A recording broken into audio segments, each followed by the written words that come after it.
তোকে কিভাবে আমার জুতা পরিষ্কার করাবো আমি? তোর মা হয়ে তোর বাবাকে চাকরি দিতাম যদি একটি বার আজ বলতো, আদিলা আমি তোমাকে অনেক অনেক কষ্ট দিই, আমাকে তুমি ক্ষমা করে দাও, আমি তোমাকে আর কষ্ট দিব না, আমাকে মেনে নাও। আমি তোর বাবাকে মেনে নিতাম, আমার জায়গায় তোর বাবাকে বসাতাম, আগের মতোই তোর বাবাকে ভালোবাসতাম।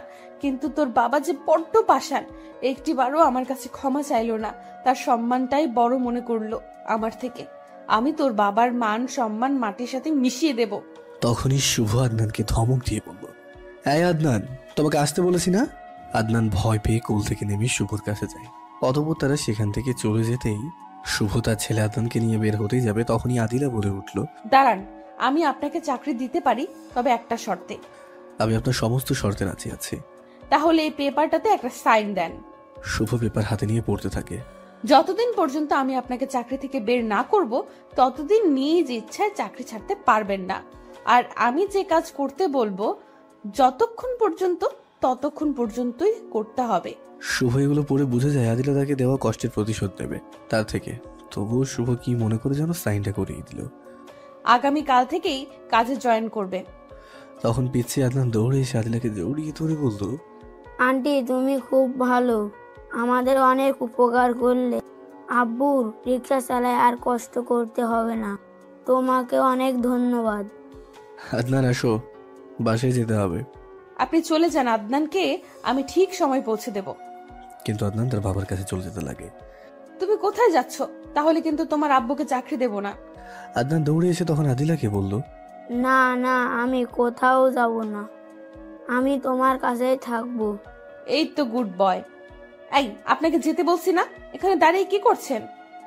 আব্বু তুমি চলে যাও, আমি আন্টির কাছে থাকবো। অতঃপর শুভ চলে যায়। তোমার আম্মু কোথায়? না, আব্বুই আমার মা, আমার বাবা। কেন, তোমার মার কি হয়েছে? জানি না, আব্বু বলেছে আমাদের ছেলে কোথায় যেন হারিয়ে গেছে। তোমার আম্মু তো নিজে চলে আসেনি, তোমার আব্বু তাকে বের করে দিয়েছে। আব্বু তাড়াই দিলেই কি যেতে হবে? যদি আমাকে ভালোবাসতো তাহলে কখনোই যেত না।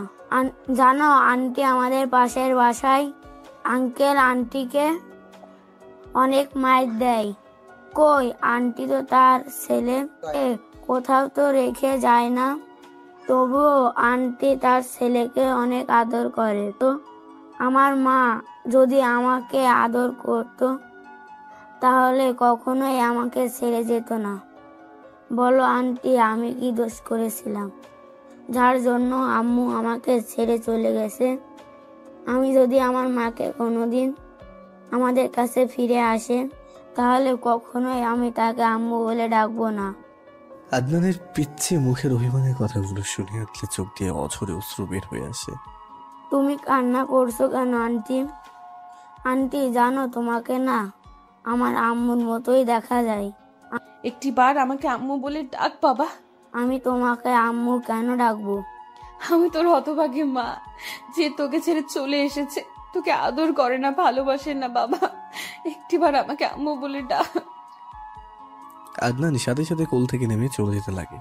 আদিলা তার পিচ্ছি হাতটা ধরে বলে উঠল, বাবা আমাকে ছেড়ে যাস না, তোর এই হতভাগী মাটাকে ক্ষমা করে দে, আমি তোকে আর কখনো ছেড়ে যাব না, তোকে অনেক আদর করব।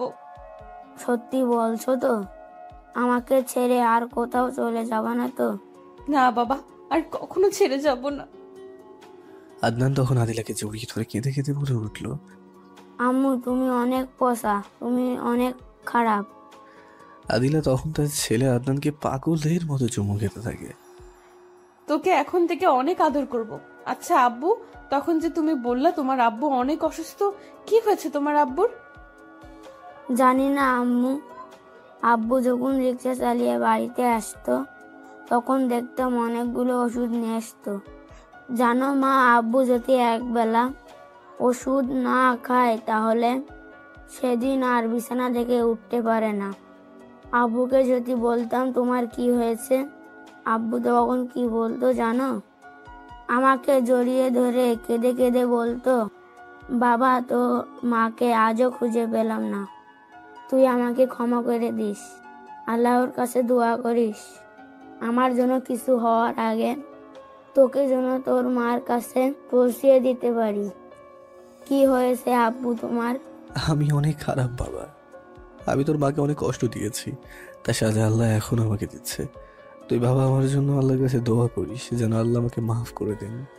এগুলো বলতো আর ফুপে ফুপে কান্না করতো। জানো মা, আমার খুব ভয় করতো যদি আব্বুর কিছু হয়ে যায়, আমি কার কাছে থাকতাম? আদিলা আদনানের কথা শুনে ভাবতে থাকে, শুভর কি হয়েছে, সে এমন কথা কেন বলছে? তা কি না, আমি তাকে আর দ্বিতীয়বার হারাতে চাই না। আদিলা আদনানের কথা শুনে ভাবতে থাকে, শুভ কি আমি আবার হারিয়ে ফেলবো? এমন কথা সে কেন বলছে? কি হয়েছে তার? এইসব ভাবতে ভাবতে কখন যে তার চোখ দিয়ে পানি চলে এসেছে সে খেয়ালই করেনি। তুমি কান্না করছো কেন আম্মু? আদনানের কথায় ধ্যান ভাঙে আদিলার। কিছু না বাবা, এমনি। আজ সকালে কিছু খেয়েছো? খেয়েছি, কিন্তু আব্বু খাচ্ছিল না। আব্বু চলো, আজ আমরা সারা দিন ঘোরাফেরা করব। আম্মু তুমি কি আর আব্বুর সাথে থাকবে না? জানো মা, প্রতি রাতে আব্বু তোমার ছবি মোবাইল থেকে বের করে বুকের সাথে জড়িয়ে ধরে কান্না করে বলতে থাকে, আদিলা আমাকে ক্ষমা করে দিও, তোমাকে অনেক কষ্ট দিয়েছি, কখনো তোমার মুখে হাসি ফোটাতে পারিনি, রাগ করে থেকো না। আদিলা ফিরে এসো না আমার এই বুকটাতে। এগুলো বলতো আর কান্না করতো। আমি আজই তোর বাবার বুকে ফিরে যেতাম যদি আজ একটি বার বলতো, আদিলা আমাকে ক্ষমা করে দাও, আমি আর কখনো এমন করব না। আমি তো তোর বাবাকে বলি নাই যে আমার পা ধরে ক্ষমা চাও, তাহলে না সে আমার কাছে ছোট হয়ে যেত। একটি বারও আমার কাছে ক্ষমা চাইলো না। আর আমি, সে যদি একটু অভিমান করতো, আমি বারবার তার পা ধরে অভিমান ভাঙাতাম, ক্ষমা চাইতাম। তোর বাবা আমার অভিমানটা ভাঙালো না। আমি তোর বাবাকে অনেক কষ্ট দেব, অনেক। কি হলো আম্মু, কি ভাবছো, থাকবা না? না। কেন আম্মু? এমনি, চল ঘুরতে যাই। চলো। অতঃপর তারা মা ছেলে বিভিন্ন জায়গায় ঘোরাফেরা করে বিকেলে তারা মার্কেটে যায়। সেখান থেকে আদনানের জন্য কাপড় কিনে চলে যায় শুভর বাসার উদ্দেশ্যে। কিছুক্ষণ পর, আব্বুর নামও এসে পড়েছি। আম্মু তুমি আসো না? না, তোমার আব্বু বকা দিবে। বকা দেবে না, তুমি আসো। না বাবা, আরেকদিন আসবো।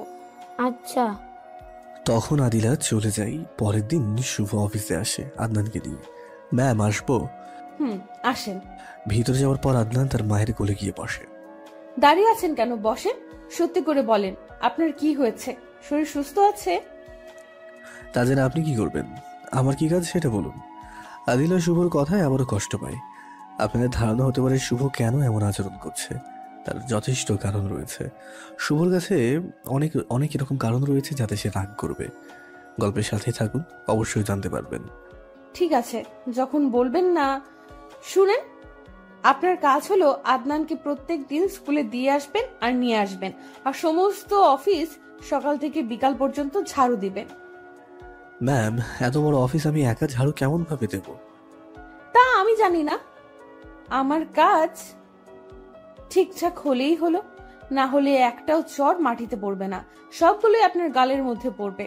ও আরেকটা কথা, এগুলো শেষ করে আমার বাসার যাবতীয় কাজ করতে হবে যতক্ষণ শেষ না হয়। শুভ বোঝা যায় যে আদিলা তাকে কষ্ট দিতে চায়। যে মেয়ে শুভর একটু কষ্ট সহ্য করতে পারতো না, সে আজ নিজেই কত কষ্ট দিচ্ছে। কি হলো, যান, হা করে তাকিয়ে আছেন কেন? আমাকে জীবনে দেখেন নাই? শুভ আদনানকে নিয়ে বের হয়ে যায়। কিছুক্ষণ পর ফিরে এসে ঝাড়ুর কাজে লেগে পড়ে। সকাল থেকে বিকেল পর্যন্ত ঝাড়ু দিতে থাকে, কিন্তু সে শেষ করতে পারে না। বিকেলে অফিস ছুটি হলে আদিলা বের হয়ে আসে। তখন শুভর কাজ দেখে রেগে যায় আর বলে ওঠে, আই অলসের বাচ্চা অলস, এখন পর্যন্ত ঝাড়ু দিতে পারিসনি, কি করলি সারাদিন? কোনো উত্তর দিতে পারে না, ঘামে তার শরীরটা ভিজে একাকার হয়ে আছে। চল আমার সাথে। অতঃপর আদিলা তার গাড়িতে ওঠে আর বলতে থাকে, আমি গাড়ি চালাবো আর তুই তার পেছন পেছন আসবি। প্লিজ একটু আমার প্রতি রহম করেন। এইভাবে কষ্ট দেওয়া থেকে একেবারে মেরে ফেলে আমার কারো অপরাধের প্রতিশোধ নিন, আমি আর পারছি না। একদিনেই হাঁপিয়ে গেছিস, আরো তো সামনের দিন বাকি আছে। গাড়িতে ওঠ, তবে বাসায় গিয়ে গাড়ি ধুয়ে দিবি। তোর মতো চরিত্রহীনের ঘামে আমার গাড়ি নাপাক হয়ে যাবে। পরে গাড়িতে উঠে আদিলার বাসায় যাই। গাড়িটা ধৌত করে আমার জন্য রান্না করবি, তারপর হাঁড়ি পাতিল সমস্ত কিছু পরিষ্কার করে বাড়িটা সুন্দর করে চলে যাবি। এইভাবে কিছুদিন কাজ করায় আদিলা শুভকে নিয়ে একদিন রাতে শুভ আদিলার বাসায় কাজ করতে থাকে। এমন সময় আকাশে মেঘের গর্জন আর বিজলি চমকাতে থাকে। কিছুক্ষণ পর মুষলধারে বৃষ্টি পড়তে থাকে। তখনই আদিলা বলে ওঠে, এখন চলে যা, তোর আর কাজ করতে হবে না। ম্যাডাম, এই অবস্থার মধ্যে কিভাবে যাব? বৃষ্টি কমলে চলে যাব না হয়, ওই ছোট ঘরটাতে থাকি, কাল চলে যাব। কি, তোর মতো চরিত্রহীনকে আমার বাসায় থাকতে দিব? যদি একা পেয়ে আমাকে কিছু করিস, আমার উপর ঝাঁপিয়ে পড়িস, আমি তোর মতো চরিত্রহীনের হাত থেকে নিজেকে কিভাবে রক্ষা করব? যা, তুই এখনই বের হয়ে যা। আদিলার কথা শুনে শুভ ঠাস করে বসে যায়। শুভ ভাবতেই পারেনি আদিলা এমন কথা বল। কি রে, তুই এখানে বসে পড়লি যে? ওঠ, চলে যা বাড়ি থেকে। যাচ্ছি ম্যাডাম, তার আগে একটা কথা বলে যাই। আমি কখনো ভাবতে পারিনি আমার উপর আপনার মনে এতটা ঘৃণা পোষণ করে রেখেছেন। আমি মরে গেলে যখন আপনি খুশি হবেন তো যাচ্ছি, তবে এখান থেকে যাওয়ার পর যদি ম্যাডাম আমার কিছু হয়ে যায় তো আমার ছেলেটাকে একটু দেখে রাখবেন, নিজের সন্তান মনে করে লালন পালন করবেন, তাকে চরিত্রহীনের ছেলে মনে করে কষ্ট দিয়েন না, আর এই চরিত্রহীনটাকে ক্ষমা করে দিয়েন। এই বলে কান্না ভেজা চোখ নিয়ে বের হয়ে যায় শুভ। কঠিন বৃষ্টি, রাস্তা অন্ধকার, কিছুই দেখা যায় না। মাঝে মাঝে বিজলির আলোয় কিছুটা রাস্তা দেখা যায়। তাতেই শুভ চলতে থাকে। চলতে চলতে শুভর পা একসময় আর চলে না। সামনে একটা বাড়ি দেখে বারান্দায় হেলান দিয়ে বসে যায়। পরের দিন সেই বাড়িওয়ালা মেয়ে দরজা খুলে দিতেই সামনে একটা মানুষকে দেখে চিৎকার দিয়ে ওঠে। চিৎকার শুনে মেয়েটির মা দৌড়ে আসে। মা দেখো, বারান্দায় একটা লোক কিভাবে থরথর করে শীতে কাঁপছে। অতঃপর মা মেয়ে শুভর কাছে গিয়ে হাত দিয়ে চমকে ওঠে তানজিলা। ভাইয়া, তুমি এই অবস্থা কেন তোমার? কিন্তু শুভ কোনো কথা বলতে পারে না, জ্বরে তার পুরো শরীর পুড়ে যাচ্ছে। আম্মু, ভাইয়াকে ধরো, ভিতরে নিতে হবে। অতঃপর শুভকে ভিতরে নেয় তানজিলা। শুভর হাতে কিছু কাপড় পরিধান করে দেয়, যাতে ভিজা কাপড় পরিবর্তন করে কিছুক্ষণ পর শুভর মাথায় পানি ঢালতে থাকে। কিন্তু জ্বর কমার তো কোনো নামগন্ধই নেই, যেন জ্বর বেড়েই যাচ্ছে। কিছুক্ষণ পর যখন জ্বর একটু কমে তখন শুভ চোখটা খোলে। তানজিলা, বলো ভাইয়া। আমার প্যান্টের প্যাকেটে কিছু ওষুধ আছে, সেগুলো আনো তো। তানজিলা সেগুলো এনে দিলে শুভ খেয়ে নেয়। তোমার কাছে টাকা থাকলে আর কয়েকটা ওষুধ নিয়ে আসো না। তারপর তানজিলা শুভর কথা মতো হাসপাতালে যায়, আর সেখানে তার এক বান্ধবীর সাথে দেখা হয়। এই তানজিলা, কি মনে করে হাসপাতালে? দোস্ত, কিছু ঔষধ নিতে আসছি। কই দেখি। সেগুলো দেখে মাইশা পুরো চমকে ওঠে। হেই, আন্টির এমন রোগ হয়েছে, আমাকে তো কিছুই জানাস নাই। কি বলছিস? আম্মুর কিচ্ছু হয়নি, এটা আমার ভাইয়ের জন্য। তোর ভাই কই থেকে আসলো? সে অনেক কাহিনী, তোকে পরে একসময় বলবো। আগে বল, এটা কিসের ঔষধ? চল আগে তোর ভাইকে দেখি, তারপর বলবো। চল। তারপর শুভ শরীর চেক করে বলে, দোস্ত, তোর ভাইয়ের রোগ হয়েছে। কি বলছিস? তার মানে আমার ভাই আর বাঁচবে না? সম্ভাবনা একদম কম, তবে এখন অপারেশন করলে কিছুটা বাঁচার সম্ভাবনা আছে। আরো কিছুক্ষণ কথা বলে মাইশা চলে যায়। দেখতে দেখতে 3 দিন চলে যায়। এতে শুভ কিছুটা সুস্থ হয়ে ওঠে। কয়দিন ধরে তোমাকে একটা কথা বলবো ভাবছি। বল। আমাদের ম্যাডাম তোমার সাথে এমন আচরণ করে কেন? আমাদের সাথে তো এমন করে না। সেগুলো বললে তুমিও আমায় খারাপ ভাববে, তুমিও আমাকে দূরে ঠেলে দেবে। যে মানুষ রাতে একটা মেয়েকে খারাপ ছেলেদের হাত থেকে বাঁচিয়ে নিজে ভালোভাবে বাসায় পৌঁছে দিতে পারে, সে কখনো খারাপ হতে পারে না। আমি তোমাকে কখনো খারাপ ভাববো না। বলো, তোমাদের মাঝে কিসের সম্পর্ক ছিল আর কিভাবে কি হয়েছে? শোনো তাহলে, আজ থেকে কিছু বছর আগে যখন আমি ভার্সিটিতে পড়তাম, তখন একদিন এক বন্ধুর সাথে বসে গান গাইছি। তখনই একখান সুম্মাতে কারেন্ট লাগাইলি, 2 খান সুম্মাতে ভোল্টেজ লাগাইলি। তোর লজ্জা করে না মেয়েদের দেখে এসব গান গাইতে? লুচ্চা কোথাকার, তোকে পরে দেখে নেব। আজ ক্লাসের সময় হয়ে গেছে। যদি তোকে এরপর এমন টিস করে মেয়েদের নিয়ে গান গাইতে দেখি, তাহলে তোর হাত পা ভেঙে গলায় ঝুলায় দিব। শুভ মেয়েটি যাওয়া দিকে হাঁ করে তাকিয়ে আছে। এইটা কি হলো দোস্ত? এই পিচ্চি মেয়েটা কে, যে আমার মতো একটা ভদ্রপোলার গালে কিস করে চলে গেল? তুই এই 7 দিন ভার্সিটিতে আসিস নাই, আর এই 7 দিনে মেয়েটি নতুন এসে রাজত্ব চালাইতেছে। মেয়েটিকে দেখে সব ছেলেরাই ভয় পায়। জানোস কি জন্য? কোনো ছেলে যদি কোনো মেয়েকে টিস করে সেটি আদিলা সহ্য করতে পারে না, সেজন্য তার হাত পা ভেঙে হাসপাতালে ভর্তি করে দেয়। আদিলা মালটা আবার কে রে? যে তোমার গালে ঠাস ঠাস করে 2টা চুম্বা দিল তার নাম আদিলা তাবাচ্ছুম মিম। দোস্ত, তুই তো তাকে দেখেই টিস করছিস, আল্লাহ জানে তোর অবস্থা কি করে। শালা কিভাবে তার সাথে প্রেম করা যায় সেটা না বলে আমাকে ভয় দেখাচ্ছিস এখন? হ্যাঁ, পরে এখান থেকে। কি?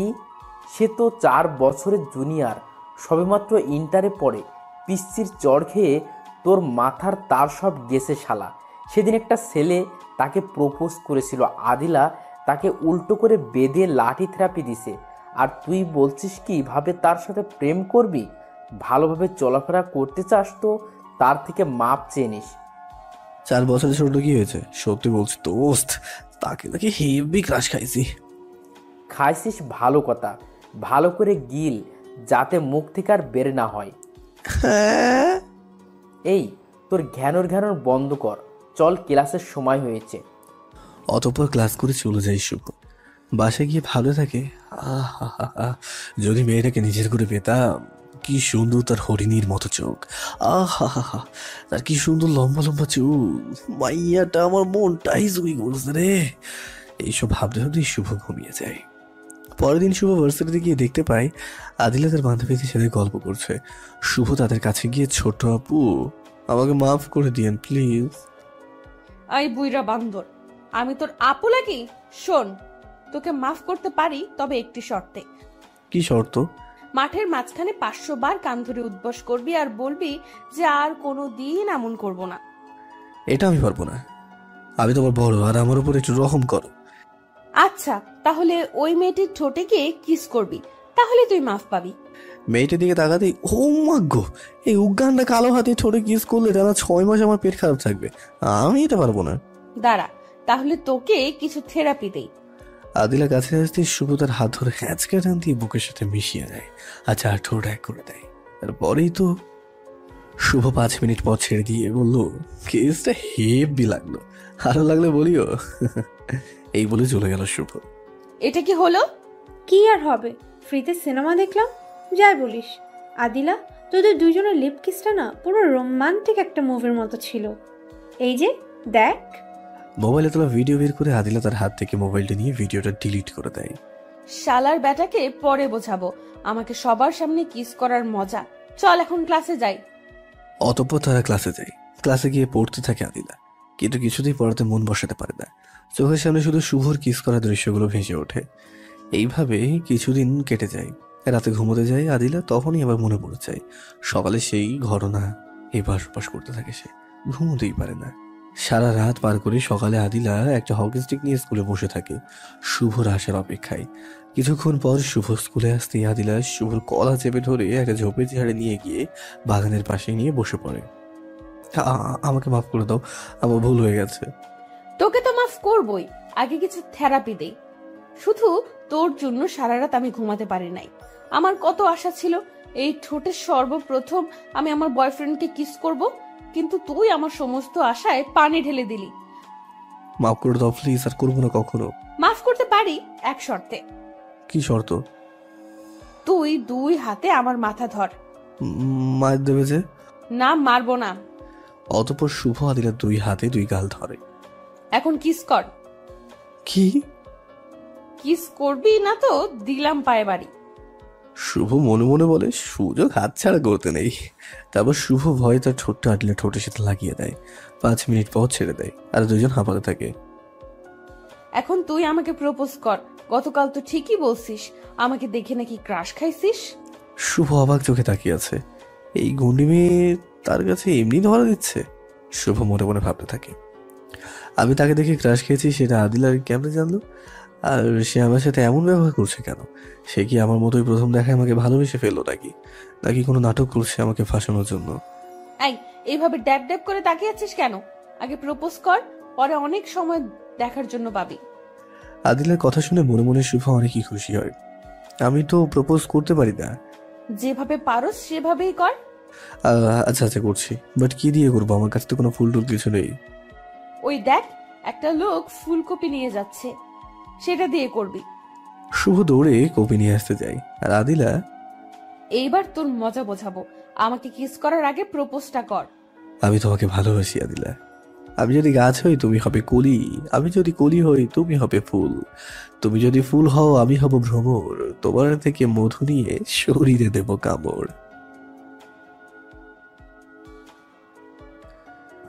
আমি তো বললাম আমি জানি না, তাহলে কিভাবে করব?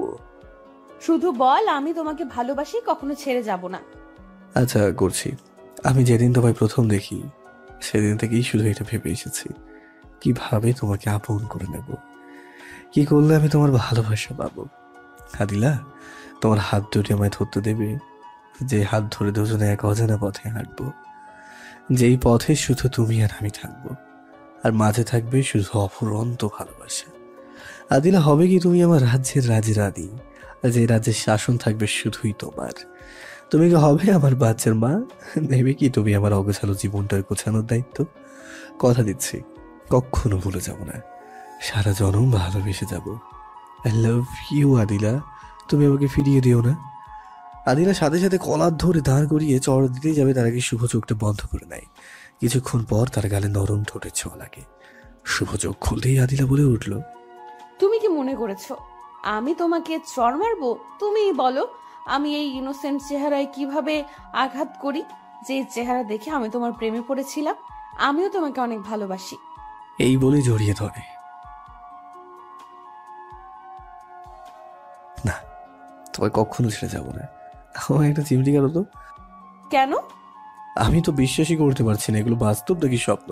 ও মাগো, হ্যাঁ এত সময় কেউ চিমটি কাটে নাকি? হ্যাঁ হয়েছে হয়েছে, এবার বিশ্বাস হয়েছে, এটা বাস্তব। আচ্ছা সত্যি কথা একটা কথা বলবে, তুমি এই খ্যাত ছেলেটাকে কিভাবে ভালোবাসলে কলেজের টপ সুন্দরী হয়ে? আগে চল একটা পার্কে বসি। চলো। পার্কে গিয়ে আদিলা ঘাসের ওপরে বসে পড়ে আর শুভ তার রানের ওপর মাথা দিয়ে শুয়ে পড়ে। তারপর আদিলা শুভর মাথায় হাত বোলাতে থাকে আর বলতে থাকে, আজ থেকে 3 বছর আগে তোমাকে আমার বাড়ির পাশে একটা মেলায় গান গাইতে দেখেছিলাম। জানো শুভ, সেদিন তোমার গানের সুরে আর তোমার এই মায়াবী চেহারার প্রেমে পড়ে যায়। যখন তোমার গান শেষ হয় আমি দৌড়ে তোমার কাছে যেতে লাগি, কিন্তু ভিড়ের কারণে তোমার কাছে যেতে পারিনি।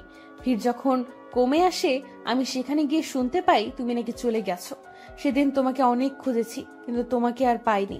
এরপর যখনই আমি রাস্তায় বের হতাম তখনই তোমাকে খুঁজে বেড়াতাম, আর প্রত্যেক বছর বছর আমি স্কুল পরিবর্তন করতাম তোমাকে খোঁজার জন্য, শুধু তোমার ভালোবাসা পাওয়ার জন্য। তাই এইবারও এই কলেজে এসেছি শুধু তোমার জন্য। এই প্রথম দিন এসেই সমস্ত ছাত্রদের দেখেছি কিন্তু তোমাকে দেখতে পাইনি, তাই ভাবছিলাম চলে যাব। তখনই আমার এক বান্ধবী মায়া আমাকে বলে, এই আদিলা, তুই তো এই কলেজে নতুন এসেছিস, কলেজের ছেলেদের সম্পর্কে কিছু জানিস না, তাই আগে তোকে সাবধান করে দেই। এই বলে মোবাইল থেকে কিছু পিক দেখায়, এইসব ছেলেদের থেকে দূরে থাকবি, না হলে কিন্তু জীবনের 14 আনার তেজপাতা বানিয়ে ফেলবে। কেন রে, এরা কি অনেক খারাপ? না। তাহলে? এরা এক একটা ফাজিলের ডিব্বা। এই বান্দরগুলো যাকে ধরে তার জীবনের 12টা বাজিয়ে দেয়। ও আচ্ছা, তারা তো আর আমাকে চিনে না। যেদিন আমার সাথে ফাজলামি করতে আসবে সেদিন বোঝাবো তাদের এই আদিলা কি জিনিস। আচ্ছা মায়া, সবার প্রথম যে ছবিটা দেখালি তার আচার ব্যবহার কেমন? কেন রে, পিক দেখে প্রেমে পড়ে গেলি নাকি? না। তাহলে? এমনি শুনতে যাচ্ছি। ছেলেটার আচার ব্যবহার আর পড়ালেখা উভয় দিক দিয়ে অনেক ভালো, কিন্তু কিন্তু কি? তার আর্থিক অবস্থা নাই বললেই চলে, আর ছেলেটা প্রচন্ড দুষ্ট। এই দুটা কারণেই তার থেকে দূরে থাকি, নয়তো আগেই তাকে আমার রাজা হিসেবে গ্রহণ করে নিতাম। আমার সমস্যা নাই, চলবে। কি বললি? কিছুই তো বুঝলাম না। চল। তোর চলবে মানে কি? এখন বুঝে কাজ নাই, পরে বুঝে নিস। এই বলে সেখান থেকে চলে আসি। জানো শুভ, সেদিন তোমাকে দেখার পর কতটা খুশি হয়েছিলাম তা তোমাকে বলে বোঝাতে পারবো না। পরে তোমার কলেজে আসার অপেক্ষায় থাকতাম, কোন দিন তুমি আসবে আর কখন তোমার সাথে আমি কথা বলবো। পরে সেদিন যখন তুমি কলেজে আসলে আমি তোমার সাথে কথা বলার জন্য তোমার কাছে যেতে লাগি, আর অমনি তুমি আমাকে দেখে গান শুরু করে দিলে, আর তাতেই আমি তোমাকে আমার কাছে আনার সুযোগ পাই। আমার জানটাকে 2টা থাপ্পড় লাগিয়ে দিয়ে কেন মেরেছিলাম জানো? যদি আমি তোমার সাথে কথা বলতাম তাহলে হয়তো তুমি মনে মনে নিজেকে নিয়ে অনেক গর্ববোধ করতে যে কলেজের টপ সুন্দরী নিচ থেকে তোমার সাথে কথা বলতে আসছে। তাই সেদিন আমার জানুটাকে মেরেছিলাম যেন সে আমাকে নিয়ে ভাবে আর আমার পেছনে ঘুরঘুর করে। বাহ, আবার জানটা দেখি অনেক চালাক। চালাকি করছি আমার ভালোবাসাকে পাওয়ার জন্য। এই খ্যাত ছেলেটাকে তুমি এত ভালোবাসো? দেখো শুভ, তুমি নিজেকে আমার সামনে খ্যাত বলবে না। তুমি অন্য কারো চোখে খ্যাত হলেও তুমি আমার চোখে আমার রাজ্যের রাজা। আচ্ছা বাবা, আর বলবো না। এই যে দেখো কান ধরছি। ওকে চলো, আজ অনেক হয়েছে, এখন বাড়ির দিকে যাওয়া যাক। আচ্ছা চলো। এইভাবেই তাদের ভালোবাসা খুনসুটির মধ্যে চলতে থাকে, আর একে অপরের প্রতি বিশ্বাস আর ভালোবাসা বাড়তে থাকে। হঠাৎ একদিন সকালে আদিলা ফোন করে শুভকে, আর কলেজের আগে শুভকে। শুভ কলেজে গিয়ে যা দেখতে পায় তো তার পায়ের নিচের মাটি সরে যায়। শুভ স্কুলে গিয়ে দূর থেকে দেখতে পায় আদিলাকে একটা ছেলে প্রপোজ করছে, আর আদিলা হেসে হেসে তাকে কি যেন বলছে। কিছুক্ষণ পর আদিলা ছেলেটির হাত থেকে ফুলটা নিয়ে আদিলার হাতটা বাড়িয়ে দেয় ছেলেটিকে বুকে নেওয়ার জন্য। শুভ দূর থেকে সেটি সহ্য করতে না পেরে সেখান থেকে এসে এক নদীর কিনারায় বসে পড়ে। কিন্তু সে ভাবে সে কিভাবে এটা সহ্য করবে। যাকে শুভ তার জীবনে চেয়েও বেশি ভালোবাসে, সে যদি তাকে চেয়ে অন্য কাউকে ভালোবাসে, অন্য কাউকে বুকে নেওয়ার জন্য তাকে দেখানোর জন্য ডেকে আনে, কারো ভালোবাসা যদি তাকে ছাড়া অন্য কাউকে বুকে নেয়, সে কি সেটা সহ্য করতে পারবে? আপনাদের যদি কেউ এরকম থাকে তাহলে হয়তো বুঝতে পারবেন। তেমনি শুভও পারেনি। আর ভালোবাসার মানুষ তার চোখের সামনে অন্যকে জড়িয়ে ধরতে দেখে তো শুভ নদীর কিনারে এসে পানিতে ঢিল ছুঁড়ে মারে আর বলতে থাকে, এই বুঝি ধনী মেয়েদের ভালোবাসা। কি অপরাধ আমি করেছি যার জন্য তুই আমাকে ঠকালি? কেন এমন করলি? কেন আমার জীবনটা এইভাবে নষ্ট করে দিলি? কি অপরাধ ছিল আমার? যদি ভালো নাই বাসতি তাহলে কেন আমাকে ভালোবাসা শেখালি? কেন তুই ভালোবাসার অভিনয় করলি আমার সাথে? শুভ এসব মনে মনে বলছে, তার চোখ দিয়ে অঝরে অস্ত্র ঝরছে। কিছুক্ষণ পর, না, আমি ওই ছলনাময়ের জন্য আর কাটবো না। সে যদি আমাকে কষ্ট দিয়ে সুখে থাকতে পারে সে সুখে থাকুক। আমি আর কখনো তাকে আমার এই মুখ দেখাবো না, কখনো না। না, কখনো তাকে আর বলবো না যে তাকে আমি ভালোবেসেছিলাম। কেন ছেড়ে গেলে আমায়? গরিব ছিলাম বলে? আমি এতটা নিকর্মা ছিলাম না যে তোমাকে সুখে রাখতে পারতাম না। তুমি সুখে থাকার জন্য আমাকে ছেড়ে চলে গেলে। তুমি তোমার ভালোবাসার মানুষকে নিয়ে সুখে থেকো। এদিকে আদিলা শুভর জন্য অপেক্ষা করতে থাকে। শুভ আর তার সামনে চায় না। আদিলা শুভর নম্বরে ফোন করে বারবার, কিন্তু শুধু একটা কথাই বলে, আপনি যে নম্বরে ফোন করেছেন তা এই মুহূর্তে বন্ধ রয়েছে, কিছুক্ষণ পর আবার চেষ্টা করুন। বারবার যখন এই একই কথাই বলে আদিলা অস্থির হয়ে যায়। আবার শুভর কোনো কিছু হলো না তো? এই তো কিছুক্ষণ আগে তো বললাম, এখন ফোন তুলছে না কেন? তার কি কোনো... না না না, আমি সব কি ভাবছি? আমার শুভর কিছু হতে পারে না। এইভাবে সকাল গড়িয়ে বিকাল হয়ে যায়, তবুও শুভর কোনো খোঁজ আদিলার কাছে আসে না। আদিলা বাসায় গিয়ে শুয়ে পড়ে, বারবার শুভকে ফোন করে, মেসেজও করতে থাকে। প্লিজ শুভ, একটিবার ফোনটা তুলো। কেন তুমি ফোন তুলছো না? এইসব ভাবছে আর বালিশে মুখ গুজে দিয়ে কান্না করছে। শুভ, তুমি একটিবার আমার সাথে কথা বলো। কেন তুমি আমার সাথে অভিমান করেছো? যদি আমি কোনো অপরাধ করে থাকি তাহলে আমাকে বলো, তবুও আমার সাথে কথা বলো। মনে মনে বলছে আদিলা। এইভাবে একদিন দুই দিন চলতে চলতে কিছুদিন কেটে যায়। আদিলা শুভর কোনো খোঁজ খবর পায় না। এই কয়দিন আদিলার শরীরের অবস্থা একদমই খারাপ হয়ে যায়। চোখের নিচে কালো দাগ, চুলগুলো এলোমেলো করা, দেখতে কেমন যেন বিশ্রী আকৃতি হয়ে যায় আদিলার। একদিনই সকালে শুভর অপেক্ষায় মন খারাপ করে বসে আছে আদিলা। তখনই তার বান্ধবী মায়া এসে বলল, দেখ আদিলা, এভাবে ভেঙে পড়লে হয় না। তুই তো জানিস শুভ গ্রামের ছেলে, হয়তো সেখানে কোনো সমস্যা হয়েছে তাই আসতে পারছে না। তাই বলে কি ফোন বন্ধ করে রাখবে?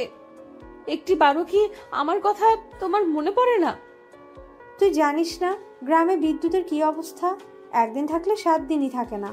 তাই হয়তো তার মোবাইলে চার্জ না থাকার কারণে বন্ধ হয়ে গেছে। বুঝলাম, তার মোবাইলে চার্জ নাই। অন্য কারো মোবাইলে কি চার্জ নাই?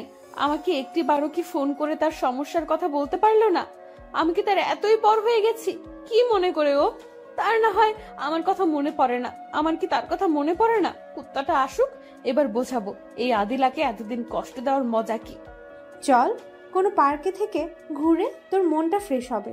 কতদিন থেকে শুধু একাই বসে আছিস? আচ্ছা চল। আদিলা পার্কে গিয়ে দেখতে পায় শুভ একটা বেঞ্চের উপরে মন খারাপ করে বসে আছে। আদিলা শুভকে দেখা মাত্রই দৌড়ে গিয়ে ছড়িয়ে ধরে কান্না করে দেয় আর বলে, কি হয়েছে তোমার? কেন আমার সাথে দেখা করো না? কেন ফোন বন্ধ রাখছো? আপনার সাহস হয় কি করে আমাকে জড়িয়ে ধরে? আদিলা গালে হাত দেয়। আমার হবু স্বামীকে আমি জড়িয়ে ধরবো না তো কে ধরবে? দেখেন, এইগুলো ফাজলামি বাদ দেন। আর আমি আপনার যোগ্য কখনোই ছিলাম না, আর কখনো হবও না। তাই আমি আপনার সাথে আর কোনো সম্পর্ক রাখতে চাই না। প্লিজ, আপনার কাছে হাত জোড় করে বলছি, আপনি এখান থেকে চলে যান। আমি কি কখনো তোমাকে বলছি তুমি আমার যোগ্য না? কেন ছেড়ে যাওয়ার কথা বলছো? সব কথা মুখে বলতে হয় না, কিছু কাজে কর্মে বোঝা যায়। এই বলে শুভ সেখান থেকে চলে যেতে লাগে। আদিলা দৌড়ে গিয়ে শুভর পাটা জড়িয়ে ধরে। প্লিজ শুভ, আমি যদি কোনো ভুল করে থাকি তাহলে আমাকে বলো, আর আমাকে তোমার পিচ্চি বউ মনে করে ক্ষমা করে দাও। তবু ছেড়ে যাওয়ার কথা বলো না। আমি তোমাকে ছাড়া বাঁচবো না, তোমাকে না পেলে মরে যাব। বাহ, কি সুন্দর অভিনয়! পা ছাড়েন বলছি।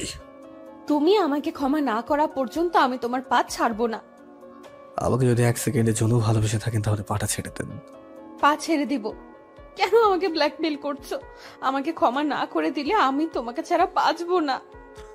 আমাকে না পেলে মরে যাবেন? আরে, আমার মতো একটা ছোট লোক আপনার জীবনটাকে সরে গেলে কি হবে? আপনার কি বয়ফ্রেন্ডের অভাব পড়েছে নাকি? কি বলছো এগুলো? বিশ্বাস করো শুভ, তুমি আমার প্রথম ভালোবাসা, তুমি আমার শেষ ভালোবাসা। তোমাকে ছাড়া আর আমি কাউকে ভালোবাসি না। মিথ্যা বলা বাদ দিয়ে আপনি এখান থেকে চলে যান। আমি যদি সেদিন নিজ চোখে না দেখতাম তাহলে হয়তো বিশ্বাসই করতাম না, কারণ আমি আপনার প্রেমে এতটাই অন্ধ ছিলাম। কি দেখছো তুমি? কেন আমাকে অবিশ্বাস করছো? আমি সত্যিই তোমাকে ছাড়া কাউকে ভালোবাসি না। সেদিন ছেলেটা যখন আপনাকে প্রপোজ করলো, আপনি তখন হাসি মুখে তার প্রস্তাব গ্রহণ করেননি, তাকে জড়িয়ে ধরেননি। বলেন কথা। শুভর কথা শেষ করতে না করতেই তার কলার ধরে বলল, কুত্তা, তুই সেদিন সবটাই না দেখি কেন আমাকে অবিশ্বাস করলি? কেন আমাকে এতদিন কষ্ট দিলি? কেন আমাকে কাঁদালি বল? শুভ আদিলার এমন আচরণে ভয় পেয়ে যায়, কারণ সে ভালো করেই জানে যে আদিলা 1 নম্বরের গন্ডি। আমি সবটাই দেখেছি। আপনি ওই ছেলেটাকে জড়িয়ে ধরেছেন। আপনি আমাকে ছাড়া তাকে কেন জড়িয়ে ধরবেন? যদি তাকে ভালো নাই বাসতেন? এই তোরা ফোনটা দে, আর তোরা এই কুত্তাটাকে শক্ত করে ধর। তাকে কিছু থেরাপি দিতে হবে। তুই পারবি তাকে মারতে, তাকে কষ্ট দিতে? আমি মারবো, আমি তাকে কষ্ট দিব, পরে আমি তাকে আদর করে সব কষ্ট দূর করে দেব। এখন তোকে ধরতে বসে ধর। তারা শুভকে ধরতেই যাবে তখনই, থাক, আগে নির্দোষ প্রমাণ করে নেই, তারপর তাকে বানাবো। এই বলে আদিলা একটা ভিডিও চালু করে। শুভরও ভিডিওটা দেখেই অবাক হয়ে যায়। আই লাভ ইউ আদিলা, আমি তোমাকে অনেক ভালোবাসি। বিশ্বাস করো আদিলা, তোমাকে আমি যেদিন প্রথম দেখি সেদিনই তোমাকে আমার ভালো লাগে। আস্তে আস্তে এই ভালো লাগা থেকে কখন যে তোমাকে ভালোবেসে ফেলেছি আমি নিজেও জানি না। আমি তোমাকে অনেক ভালোবাসবো, কখনো ছেড়ে যাব না। আমাকে তুমি ফিরিয়ে দিও না। ইমরান, তুমি তো জানো আমি শুভকে ভালোবাসি, তাও আমার জীবন থেকে বেশি। কেন এমন পাগলামি করছো? আমি তোমাকে ভালোবাসতে পারবো না। তাকে তুমি ভুলে যাও। সে তো একটা ছোট লোক, না আছে তার বাড়ি, না আছে তার টাকা পয়সা। তুমি তার কাছে কখনো সুখে থাকতে পারবে না। তোমার কোনো আবদার সে পূরণ করতে পারবে না। তুমি তাকে ভুলে যাও। এই দেখো, আমার সবই আছে, টাকা পয়সা, গাড়ি বাড়ি। তুমি আমার কাছে সুখে থাকবে, তোমার সমস্ত আবদার আমি পূরণ করতে পারবো। তখন ইমরানের হাত থেকে ফুলটা নিয়ে 2 হাত লম্বা করে বুকে আসো। ইমরান, আমি এমনই একজন লোক আমার লাইফ পার্টনার হিসেবে খুঁজতেছিলাম। ইমরান খুশি মনে আদিলাকে জড়িয়ে ধরতেই যাবে তখনই, কুত্তার বাচ্চা, তোর সাহস কি করে হয় আমার শুভকে ছোট লোক বলা? আর আমি কার কাছে সুখী থাকবো না থাকবো সেটা তোকে কেন চিন্তা করতে হবে? তুই আমার কে, আর আমি কি অবুঝ নাকি? আমি আমার ভালো মন্দ কিছুই বুঝবো না? নিজের ভালো তো পাগলেও বোঝে। শোন, তোকে যদি আবার কোনো দিন আমার সামনে দেখি তাহলে তোর হাত ভেঙে গলায় ঝুলায় দেব। কাজটা তুমি একদমই ভালো করলে না। দেখে নিও, আমি তোমাদের দুজনকে কখনো একসাথে থাকতে দিব না। তোমাদের কখনো সুখে সংসার করতে দিব না। যা যা, তুই যা পারিস তা করিস। কখনো তুই আমাদের মাঝে ফাটল সৃষ্টি করতে পারবি না। তুই যদি কখনো আমাদের পৃথক করতে পারিস, শুভ কখনো ভুল করে দরকার পড়লে আমি তার কাছে ক্ষমা চাইবো, তবুও কখনো তাকে ছেড়ে দিব না। সেটা দেখা যাবে। এই বলে সে চলে যায়। আদিলা তখন শুভর হাত থেকে মোবাইলটা কেড়ে নেয় আর বলে ওঠে, কুত্তা, দেখছস তো আমি কাকে ভালোবাসি? আমাকে ভুল বুঝে এতদিন কেন কষ্ট দিলি, কেন কাঁদালি? যা, তোর সাথে ব্রেকআপ। আজ থেকে তুই আমার সাথে কোনো যোগাযোগ রাখবি না, আমার সামনে কখনো আসবি না, আমার ফোনে বা মেসেজ করবি না। এই বলে চলে যেতে লাগলো। ঠিক আছে, ভালো থেকো, বাই। এই বলে পিছন দিক থেকে চলে যেতে লাগে। তখনই আদিলা পিছন থেকে জড়িয়ে ধরে পিঠে কিল ঘুষি দেয় আর কেঁদে কেঁদে বলে উঠলো, আমাকে তোর কষ্ট দিতে খুব ভালো লাগে, তাই না? আমি তোকে আমার জীবন থেকে বেশি ভালোবাসি, এটা প্রকাশ করেছি, এর জন্য আমাকে বারবার কষ্ট দেস। আমাকে ক্ষমা করে দাও, আর আমি আর কখনো আমার জানটাকে কষ্ট দেবো না। তুমি তো একবার আমার বাসায় গিয়ে বলতে পারতে, তাহলে তার তো কষ্ট হতো না। বান্ধর, তুই তোর বাসা কোথায় সেটা কি আমাকে বলছিস যে আমি তোর বাসায় আমি যাব? তুমিও তো বলনি। তুই বলিস নাই, তাই আমিও বলি নাই। যাই হোক, আমাকে তুমি ক্ষমা করে দাও, আমি আর কখনো তোমাকে ভুল বুঝবো না, যদিও তুমি আমাকে ছাড়া অন্য কাউকে ভালোবাসো। কি বললি তুই? কি বললি কুত্তা? আমি তোকে ছাড়া অন্য কাউকে ভালোবাসবো? যা, তুই আমার সাথে কখনো কথা বলবি না। এই বলে চলে যেতে লাগে শুভ। অমনি আদিলা আগে টান দিয়ে 4 ঠোঁট এক করে দেয়। প্রায় 5 মিনিট পর ছেড়ে দিয়ে, আমার পিচ্ছিটার প্রতি অনেক অভিমান, এই যে দেখো কান ধরছি, আর কখনো অমন কথা বলবো না, আমাকে ক্ষমা করে দাও না। ক্ষমা করতে পারি একটা শর্তে। বলো তোমার কি শর্ত? এখন থেকে দুপুর পর্যন্ত আমাকে জড়িয়ে ধরে বসে থাকবি আর আমাকে আদর করবি। 2, না হয় আমাকে এই সমস্ত পার্ক কোলে নিয়ে ঘোরাবি। এইগুলো কি কোনো শর্ত হলো নাকি? হ্যাঁ, আমি পারবো না। Thanks, good bye.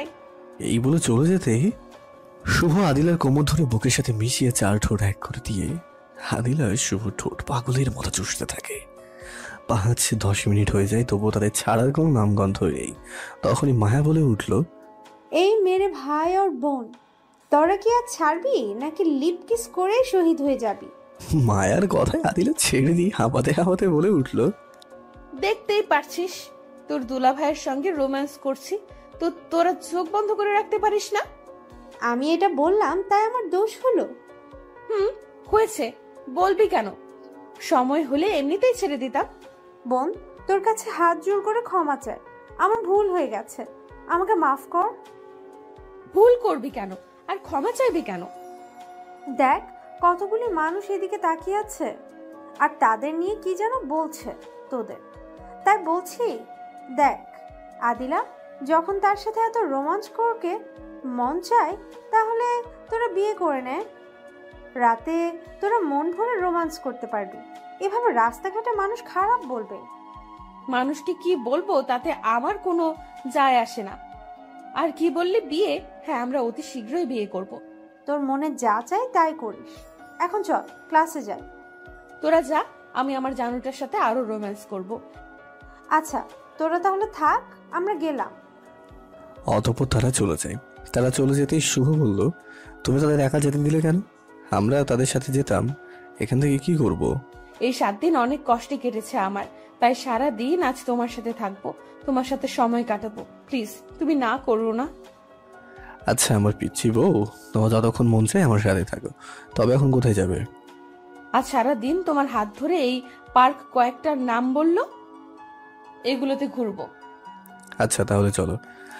তারপর তারা একে অপরের হাত ধরে পার্কে ঘুরতে লাগলো, আর ভবিষ্যতে কি করবে না করবে তা নিয়ে তারা নানা রকমের গল্প করতে লাগলো।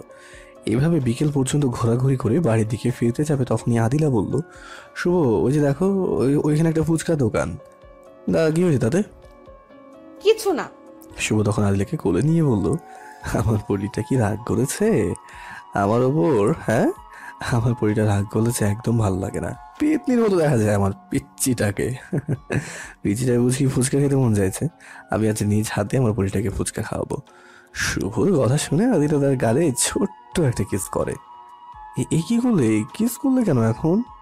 আমার জানুটা যে আমার মনের কথা বুঝে যায়, আমি ফুচকার দোকান দেখার সাথে সাথে এই জন্য তোমাকে বলেছিলাম যাতে তুমি নিজ হাতে আমাকে ফুচকা খাওয়ায় দাও, আর সেটি তুমি আগেই বললে, তাই অগ্রিম একটা কিস দিলাম। অতঃপর শুভ আদিলাকে কোলে নিয়ে ফুচকা দোকানে যায়। হ্যাঁ মামা, 2 প্লেট ফুচকা দেন তো। তবে চোখের ইশারায় ফুচকাওয়ালাকে কি যেন বলে। আচ্ছা ম্যাডাম, আপনারা বেঞ্চে গিয়ে বসেন। অতঃপর তারা বেঞ্চে বসতেই ফুচকাওয়ালাও ফুচকা নিয়ে সামনে আসলো।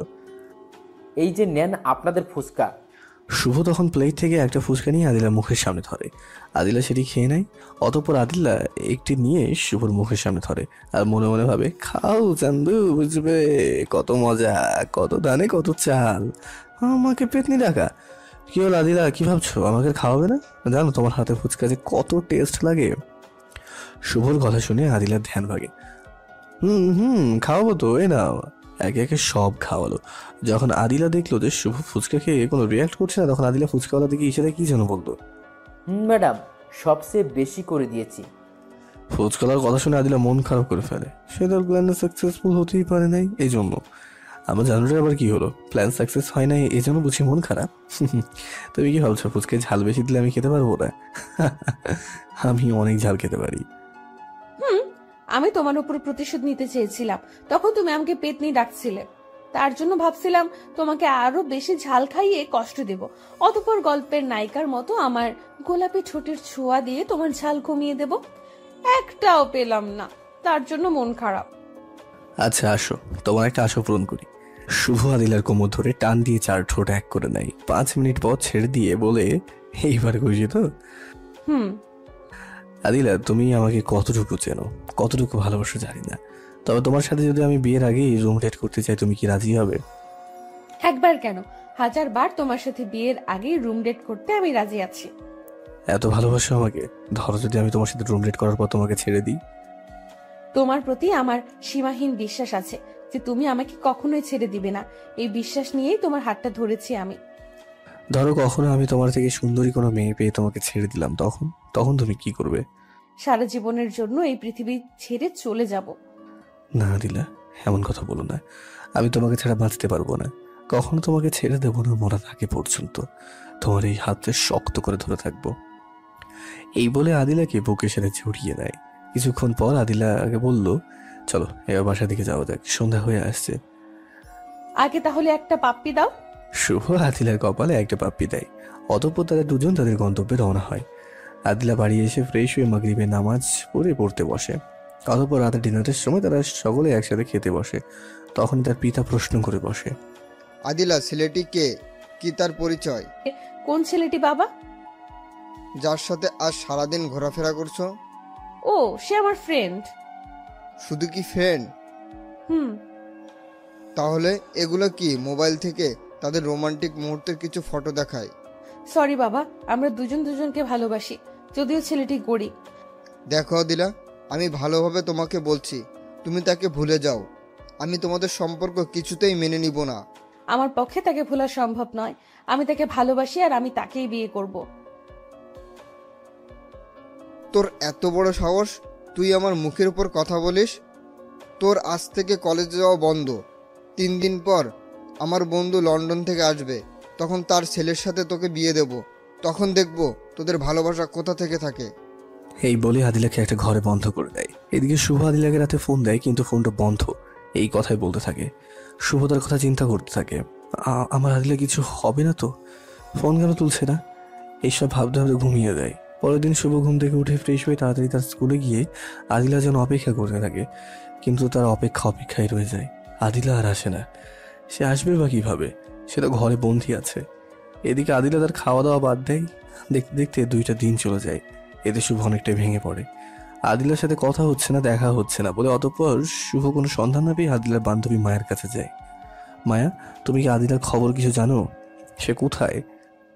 না তো, 2 দিন ধরে ফোন করছি, তুলছেই না। আমার তার বাড়ি যাওয়ার সুযোগ হচ্ছে না। আর তোমার শরীরের এই অবস্থা কেন? জীবনে দেখলাম 2টা পাগল, আদিলার অবস্থা দেখলাম, আর এখন তোমার। আল্লাহ না করুক যদি তোমাদের মাঝে কারো কিছু হয়ে যায়, তখন তোমাদের যে কি হবে। প্লিজ এগুলো বাদ দাও, আগে আমার আদিলার খবরটা আমাকে দাও প্লিজ। আমি তো তার খোঁজ জানি না, তবে চলো দেখি, তার বাসায় যাই। অতঃপর তার আদিলার বাসার দিকে রওনা হয়। তারপর কিছু দূর যাওয়ার পর মায়া বলল, তুমি এখানে দাঁড়াও, আমি ভিতরে গিয়ে দেখছি। আচ্ছা। তারপর মায়া ভিতরে গিয়ে আদিলার মাকে আদিলার কথা জিজ্ঞেস করতেই, আন্টি, আদিলা কোথায়? 3 দিন ধরে সে কলেজে যাচ্ছে না।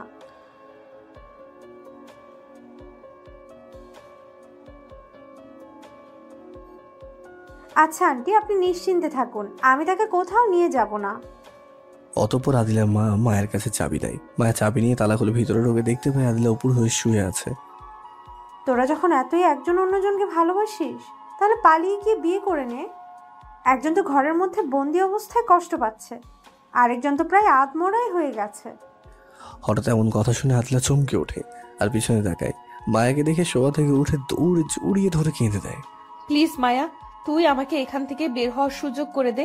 আমি যে আর পারছি না। বাবা কালই আমার বিয়ে ঠিক করেছে তার বন্ধুর ছেলের সাথে। তুই আমাকে নিয়ে যা, আমি শুভকে ছাড়া বাঁচবো না। মেয়ে মানুষ কিভাবে তোকে নিয়ে যাব?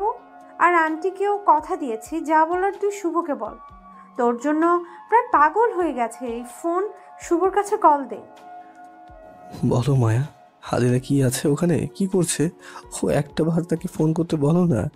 আমি যে টাকা ছাড়া থাকতে পারছি না, প্লিজ মায়া দাও না। তখনই শুভ মোবাইলে কান্নার আওয়াজ শুনতে পাই। আদিলা কেঁদে কেঁদে বলতে থাকে, তুমি আমাকে নিয়ে যাও। আমার বাবা আমাকে ঘরে আটকে রেখেছে, কালই আমার বিয়ে দিয়ে দিবে। আমি তোমাকে ছাড়া বাঁচবো না। তুমি আমাকে আজ রাতেই নিয়ে যাবে, তা না হলে আমি আত্মহত্যা করব। তুমি এমন কথা বলো না আদিলা, তুমি চলে গেলে আমি কাকে নিয়ে বাঁচবো? তুমি ফোনটা মায়ের কাছে দাও। বলো। তোমার কাছে কি আদিলা রুমে চাবি দিয়েছে নাকি তাদের কাছেই রেখেছে? আমার কাছে কেন? এক কাজ করো, তুমি চাবিটা কিছু ফটো নিয়ে আসো, বাকিটা আমি পরে দেখছি। আচ্ছা। আদিলের কাছে ফোন দাও। বলো শুভ। তুমি আজ রেডি থাকো, আমরা আজ পালাবো। আচ্ছা, আমি রেডি হয়ে তোমার অপেক্ষায় থাকবো। আচ্ছা তাহলে ফোন রাখলাম। এই শোনো। বলো। উম, অতঃপর ফোনটা রেখে মায়া সেখান থেকে চলে আসে। রাতে শুভ তাদের বাসায় পিছনের পাইপ দিয়ে ওঠে। আদিলার রুমে ডুপ্লিকেট চাবি দিয়ে ডাকে। আদিলা শুভকে দেখা মাত্রই দৌড়ে এসে জড়িয়ে ধরে পাগলের মতো চুমু খেতে থাকে। আদিলা, এখন এমন করো না, চুমু খাওয়ার অনেক সময় পাবে। এখন আমাদের বের হতে হবে, না হলে তোমার বাবা মার কাছে ধরা পড়ে যাব। তখন তোমাকে চিরজীবনের জন্য হারাতে হবে। তোমাকে আমি হারাতে পারবো না। ধুর, মজাটাই নষ্ট করে দিলে। তাহলে কিন্তু পরে এর সুদে আসলে নিব। আরে বাবা, তুমি যেভাবে মন চায় সেভাবে নিও, সমস্যা নেই। এখন চলো তো। অতঃপর সেখান থেকে বের হয়ে তারা একটা বাসে ওঠে। পরে আর বাস তাদের চট্টগ্রামে নামিয়ে দেয়। এখন একটা বাসা ভাড়া নিতে হবে আর আমাদের বিয়ে করে ফেলতে হবে। আচ্ছা চলো, আগে বিয়ের কাজটা সেরে ফেলি, পরে বাসা খুঁজবো। চলো। অতঃপর তারা একটা কাজী অফিসে গিয়ে বিয়ে করে নেয়। তারপর একটা বাসা খুঁজতে থাকে। কিছুক্ষণ পর একটা বাসাও পেয়ে যায় তারা। তারপরে বাসার রুম গোছগাছ করতে করতে রাত হয়ে যায়। পরে তারা ফ্রেশ হয়ে রাতের খাবার খেয়ে আদিলা আয়নার সামনে বসে পড়ে। কি করছো এখন? আমার জানুটার জন্য সাজতেছি। তুমি তো এমনিই সুন্দর। তা বললে কি আর হয়? আজ না আমাদের বাসর রাত। এখন এগুলো বাদ দাও, সারাদিন আমাদের উপরে অনেক পরিশ্রম গেছে, আমি ক্লান্ত হয়ে গেছি, আমি ঘুমোলাম। চিন্তা করো না, আমি আমার ভালোবাসা দিয়ে তোমার সমস্ত ক্লান্তি দূর করে দেব। এই বলে আদিলা শুভর কাছে এসে তার বুকের উপরে শুয়ে পড়ে। শুভ দুই ঠোঁট তার দখলে নিয়ে নেয়। কিছুক্ষণ পর ছেড়ে দেয় আদিলা। শুভ, এখন তো আমাদের আর কোনো চিন্তা নাই। আমরা সারা জীবন সুখ দুঃখ ভাগ করে নিয়ে সুখে শান্তিতে থাকতে পারবো। তবে তুমি এখন একটা চাকরি দেখো। আমার কাছে যে টাকা আছে তা দিয়ে কিছুদিন চলে যাবে। যদি তোমার একটা চাকরি হয় তাহলে আমাদের সুখ শান্তি দেখে কে? আচ্ছা, কাল সকালে চাকরির খুঁজে বের হবো, এখন ঘুমাও। কি বললা? আজ আমাদের বাসর রাত, এত তাড়াতাড়ি কেন আমি তোমাকে আদর করব? তারপর না হয় ঘুম। তখন আদিলা শুভকে শক্ত করে জড়িয়ে ধরে ভালোবাসার অতল সাগরে সাঁতার কাটতে থাকে। পরের দিন সকালে ফ্রেশ হয়ে নাস্তা করে চাকরি খুঁজতে যায়, কিন্তু সারাদিন ঘোরাফেরা করে কোথাও চাকরি পায় না শুভ। এইভাবে কিছুদিন ঘোরাঘুরি করার পর চাকরিটাও হয়ে যায়। তখনই তাদের সংসারে সুখে শান্তিতে ভরে ওঠে। 1 বছর পরে তাদের কোল আলোকিত করে একটি ছেলে সন্তান হয়, তার নাম রাখে আদনান। তখনই তানজিলা বলে ওঠে, ভাইয়া, তোমার গল্প শুনে মনে হলো তোমাদের সংসার সুখে ভরপুর ছিল। তো পৃথক হওয়ার কারণ কি? শুভ আবার বলতে শুরু করলো, যখন আমাদের আদনানের 1 বছর বয়স হয় তখন আমি যে অফিসে কাজ করতাম তার মালিক একদিন আমাকে ডেকে বলে 10 দিনের জন্য কক্সবাজার ঘুরতে যাবে 10 জন লোক নিয়ে। তখন আমি বাসায় এসে আদিলাকে ঘুরতে যাওয়ার কথা বলি। সে আমাকে যেতে বলে। সে তো জানতো না আমার এই ঘুরতে যাওয়ায় তার ভালোবাসার মধ্যে কাল হয়ে দাঁড়াবে। পরদিন শুভ তার জিনিসপত্র নিয়ে গাড়িতে উঠে বসে। একে একে সবাই গাড়িতে ওঠে, কিন্তু একটা সিট শুভর পাশে খালি থাকে। কিছুক্ষণ পরে একটা সুন্দরী মেয়ে এসে শুভর পাশের সিটে বসে পড়ে, কিন্তু শুভ সেই মেয়েটিকে কখনো তাদের অফিসে দেখেনি। তারপর ড্রাইভার গাড়ি চালানো শুরু করে দেয়। শুভ একবার তাকিয়ে আর চোখ ফেরাতে পারে না। মেয়েটি তার আদিলার থেকেও বহু গুণে সুন্দরী বলে। এই যে মিস্টার, এভাবে তাকিয়ে থাকেন না, প্রেমে পড়ে যাবেন। মেয়েটির কথায় শুভ লজ্জা পায়, তাই মাথা নিচ করে ফেলে। কিছুক্ষণ পর মেয়েটি বলে উঠল, এই যে মিস্টার শুভ, তখন তো খুব মজা নিয়ে আমার দিকে তাকিয়েছিলেন, এখন একটা কথাও বলছেন না যে? কথা বলবেন না আমার প্রেমে পড়ে যাবেন বলে? আপনি বিবাহিত সেটি আমি জানি। মেয়েটি কথাগুলো কোন নিয়তে বলছে কে জানে। না, এমনি কথা বলছিলাম না। তো আপনি কে? আপনাকে তো কোনোদিন দেখিনি আমাদের অফিসে। আমি কে সেটা আস্তে আস্তে জেনে যাবেন, তবে এতটুকু জেনে রাখেন আমার নাম তানিয়া। আমি আপনাদের অফিসে কাজ করি, সেটা বাড়ি থেকে কিছু সমস্যার কারণে আসতে পারি না। পরে তারা আরো কিছুক্ষণ গল্প করে একদম ঘনিষ্ঠ হয়ে যায়। কিছুক্ষণ পর তানিয়া বলল,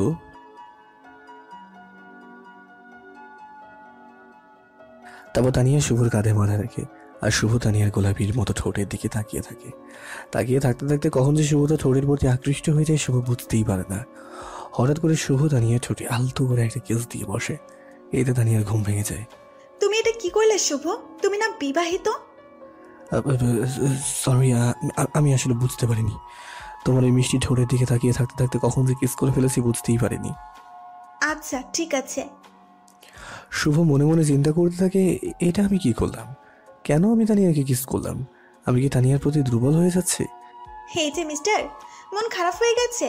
আমি এগুলো বুঝি, এই বয়সে একটু একটু এরকম হবেই, তাতে মন খারাপ করার কি আছে? শুভ, আমার দিকে তাকাও। শুভ লজ্জা মাখা মুখে তানিয়ার দিকে তাকাতেই তানিয়ার শুভ দুই ঠোঁট নিজে দখলে নিয়ে নেয়। 5 মিনিট পর ছেড়ে দিয়ে তানিয়া হাঁপাতে হাঁপাতে বলল, কেমন দিলাম? তখন চুরি করে আমার ঠোঁটে কিস করছো, এখন প্রকাশ্যে দিয়ে দিলাম, যাতে আমারে কিস করলে আর চুরি করে না করো। শুভ কোনো কথা বলতে পারে না। তানিয়ার ব্যবহারে যেন শুভ বাকশক্তি হারিয়ে ফেলেছে। এই শুভ, কথা বলছো না কেন? আবার দিতে হবে নাকি? এই না না, তানিয়া একটা কথা বলবো। বলো, কি বলবে? তখন আমি না হয় তোমার মায়ের পরে তোমাকে কিস করেছিলাম, কিন্তু তুমি আমাকে কিস করলে কেন? তুমি তো জানো আমি বিবাহিত। জানতাম, কিন্তু আমি তোমাকে কেন কিস করেছি তা তুমি অচিরেই জানতে পারবে। অতঃপর তারা আরো কিছুক্ষণ কথা বলল। তাদের গন্তব্যে পৌঁছে শুভ দেখতে পায় তানিয়া ও শুভ রুমটা পাশেই পড়েছে। কক্সবাজারে তারা 10 দিন থাকে। এই 10 দিনে শুভ আদিলাকে ভুলে গিয়ে তানিয়াকে ভালোবাসতে শুরু করে। এই তো সেদিনের ঘটনা। হ্যাঁ তানিয়া, তুমি শুধু আমাকে কিস করতে দাও, আর কিছু দাও না। কখন তোমার ভালোবাসা পাবো আমি? শুভ, তোমাকে তো বলছি আমি সতীনের সংসার করতে পারবো না। এই হয় তুমি তোমার বউকে ভুলে যাও, না হয় আমাকে ভুলে যাও। যেদিন তুমি তোমার বউকে তোমার জীবন থেকে তাড়াতে পারবে, সেদিন আমি তোমাকে আমার পরিপূর্ণ ভালোবাসা দিব। আচ্ছা, তাহলে বাড়ি গিয়ে আদিলাকে তাড়িয়ে দেবো, তখন তোমার ভালোবাসা আমাকে দেবে তো? দেব। আচ্ছা চলো, আমাদের গাড়ি রেডি, এখন চলো যাবো। চলো। পরে তারা সেখান থেকে চলে যায়। অতঃপর যে বাড়িতে চলে যায়। শুভ বাড়ি আসতে আদিলা তাকে জড়িয়ে ধরে শাড়ির আঁচল দিয়ে শুভর মুখের ঘাম মুছে দেয়। এই, এত ঢং দেখাতে হবে না, বাসে ফ্যান আছে। তুমি এমন কথা কেন বলছো শুভ? তোমার শরীর খারাপ? তোমাকে এত আমাকে নিয়ে চিন্তা করতে হবে না, আমি শিশু না, সব বুঝি। যাও, সামনে থেকে যাও, তোমার কাজ করো না। শুভ ধমক শুনে আদিলা সেখান থেকে বিছানায় শুয়ে কান্না করতে থাকে। এইভাবে প্রত্যেক দিন কোনো না কোনো বিষয় নিয়ে আদিলার সাথে ঝগড়া চলতেই থাকে। একদিনের ঘটনা, আদিলা শুভর এমন বিহেভ করা সহ্য করতে পারে না। রাতের বেলায় আদিলা শুভর পা জড়িয়ে ধরে বলে, কেন তুমি এমন করছো আমার সাথে? যদি আমি কোনো অপরাধ করে থাকি তাহলে আমাকে বলো, তার জন্য আমাকে এইভাবে কষ্ট দিও না। আমি তোমার কষ্ট দেওয়া সহ্য করতে পারি না। তুমি আমার সাথে এমন বিহেভ করছো কেন? তোকে এখন আর আমার ভালো লাগে না, তোকে আমার আর জীবনে চাই না। না শুভ, এমন করো না। আমাদের আদনানের মুখের দিকে তাকিয়ে হলেও আমার প্রতি রহম করো। চুপ, একদম চুপ। তোকে এখান থেকে আর ভালো লাগছে না, বললাম না? তোকে এত কষ্ট দিচ্ছি, তুই যাস না কেন? চলে যা তুই। চুপ, একদম চুপ। তখনই শুভর মোবাইলে ফোন আসে। হ্যালো জানু, কি করছো? এই তো জানো, তোমার কথাই চিন্তা করতেছিলাম। তুমি আমাকে ভালোবাসা দেবে না? আমি কি বলেছি জানো, তোমার মনে নেই? এদিকে আদিলা এসে শুভর পা ধরে বলে, এমন করো না শুভ, তোমার চাহিদা পূরণ করতে হলে আমার সাথে করো। আমি তোমার বউ, তুমি যখন চাইবে আমি তখনই রাজি। তবুও এমন করো না। আমি থাকতে কখনো তোমাকে অন্যজনের সাথে দেখতে পারবো না। তুমি আমাকে মেরে ফেলো শুভ। তুই ভালো কথাই মনে করে দিলি, তুই না থাকলে তো আর কোনো সমস্যা নেই। এই বলে শুভ আদিলা চুল ধরে মাঝ রাতে ঘর থেকে বের করে দিয়ে ঘরে দরজাটা লাগিয়ে নেয়। এদিকে শুভ তানিয়ার সাথে ফোনে কথা বলছে। তখন তানিয়া বলে, জানো কি করছো তুমি? এই তো জানো, ভেজালটা দূর করলাম। এখন বলো, কখন আমাকে ভালোবাসা দেবে? কাল সকালে হোটেলে চলে এসো। পরের দিন শুভ সকালে উঠে তার ছেলে আদনানকে কাজের বুয়ার কাছে দিয়ে তানিয়াকে দেওয়ার ঠিকানায় চলে যায়। গিয়ে যা দেখতে পায়, তাতে শুভর পা থেকে মাটি সরে যায়। শুভ তা দেখে তো থমকে দাঁড়ায়। পরের দিন শুভ তানিয়া দেওয়া ঠিকানায় গিয়ে দেখতে পায় তানিয়া একটি ছেলের সাথে একই বিছানায় শুয়ে আছে। জানো দেখো, আমার আরেক জানু এসে গেছে, তুমি একটু থাকো, আমি তার সাথে কথা বলে আসি। ছি তানিয়া, ছি, তুমি এত নিকৃষ্ট, আমি জানতাম না।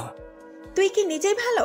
আমি হয় আমার স্বামীর সাথে শুয়েছি আর এটা বৈধ, আর তুই কি করতে আসছিস অন্যের সাথে? ছি, তোর মতো খারাপ কোনো ছেলে এই জগতে আছে কিনা আমার জানা নেই। যে তোকে পাগলের মতো ভালোবাসে এসেছে, তাকে তুই ঠকালি। আমিও ঠিক এটাই চাইছিলাম। আমি তোদের দুইজনের সুখে থাকা দেখতে পারছিলাম না। আমি একটা জিনিস ভেবে পাই না যে স্বর্ণের প্লেটে ভাত খেয়ে বড় হয়েছে, সে কত ভালোবাসলে তার মতো গরিব একটা ছেলের হাত ধরে চলে আসতে পারে। জানিস, তোকে সে অন্ধের মতো বিশ্বাস করত। তোদের সম্পর্ক নষ্ট করার জন্য আমি অনেক চেষ্টা করেছি। আদিলাকে তোর নামে মিথ্যে ফ্যাক ভিডিও তৈরি করে দেখিয়েছিলাম, যাতে আদিলা দেখে তোর সাথে সম্পর্ক নষ্ট করে দেয়। কিন্তু সে তোকে এতটাই অন্ধের মতো বিশ্বাস করত, কখনোই এই বিষয় নিয়ে তোকে বলেনি। তার মনে পুরোপুরি বিশ্বাস ছিল যে তুই কখনো ওই রকম করবি না। যখন আমার সমস্ত প্ল্যানে আদিলার কাছে ব্যস্ত হয়, তখন আমি তোকে আমার প্রেমের ফাঁদে ফেলানোর চেষ্টা করি। হ্যাঁ, তাতে তুই আমার ফাঁদে পাতিস। কেন এইভাবে আমাদেরকে আলাদা করলে? আমাকে তোমার ভালোবাসার মায়া ফেলে কি অপরাধ করেছিলাম? হ্যাঁ, আমি কি তোমার কোনো ক্ষতি করেছিলাম যার জন্য আমাদেরকে এইভাবে কষ্ট দেওয়ার জন্য উঠে পড়ে লেগেছিলে? শুধু তোর জন্য আমি 3টা বছর জেল খেটেছি। আমাকে জেলে আমার বাবা পর্যন্ত দেখতে আসেনি, শুধু তোর কারণে। আর দেখ তো, একে চিনতে পারিস কিনা? বিছানার উপরে শুয়ে থাকা ছেলেটাকে দেখিয়ে শুভ এতক্ষণ তার দিকে খেয়াল করেনি, ফলে চিনতে পারেনি। শুভ তার দিকে তাকাতেই চমকে ওঠে। তুমি ইমরান না? আমি ইমরান, যাকে তোর বউ কলেজে সবার সামনে আমাকে থাপ্পড় দিয়েছিল। আমি সেদিন প্রতিজ্ঞা করেছিলাম তোদের কখনো সুখে থাকতে দিব না, কিন্তু সেটি আমার পক্ষে একা করা সম্ভব ছিল না। কিন্তু যখন আমি জানতে পারি তুই তানিয়াকে পুলিশে দিয়ে ধরিয়ে দিয়েছিস, এতে তানিয়া তো শত্রু হয়েছে, আর আমি এই সুযোগে তানিয়াকে তোদের কথা বলি। তানিয়া তোদের পৃথক করতে রাজি হয়ে যায়, আর তাতে আমি তানিয়াকে জেল থেকে ছাড়িয়ে এনে বিয়ে করে নেই। আর তোদের কিভাবে পৃথক করা যায় সেই নিয়ে ভাবতে থাকি।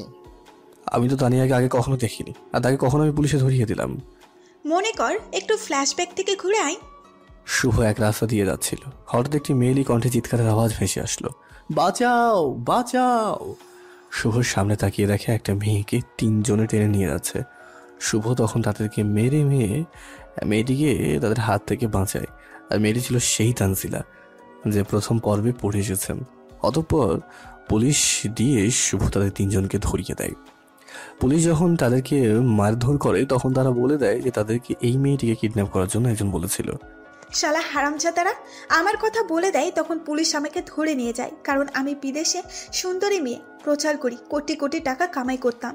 আর এখন আমার বাবাও জানতো, সেই জন্য বাবা আমাকে একবারও জেলে দেখতে যায়নি। শুধু তোর জন্য আমার কত টাকা ক্ষতি হয়েছে, এগুলো প্রতিশোধ নেওয়ার জন্য আমি এত কিছু করেছি, আরও করব।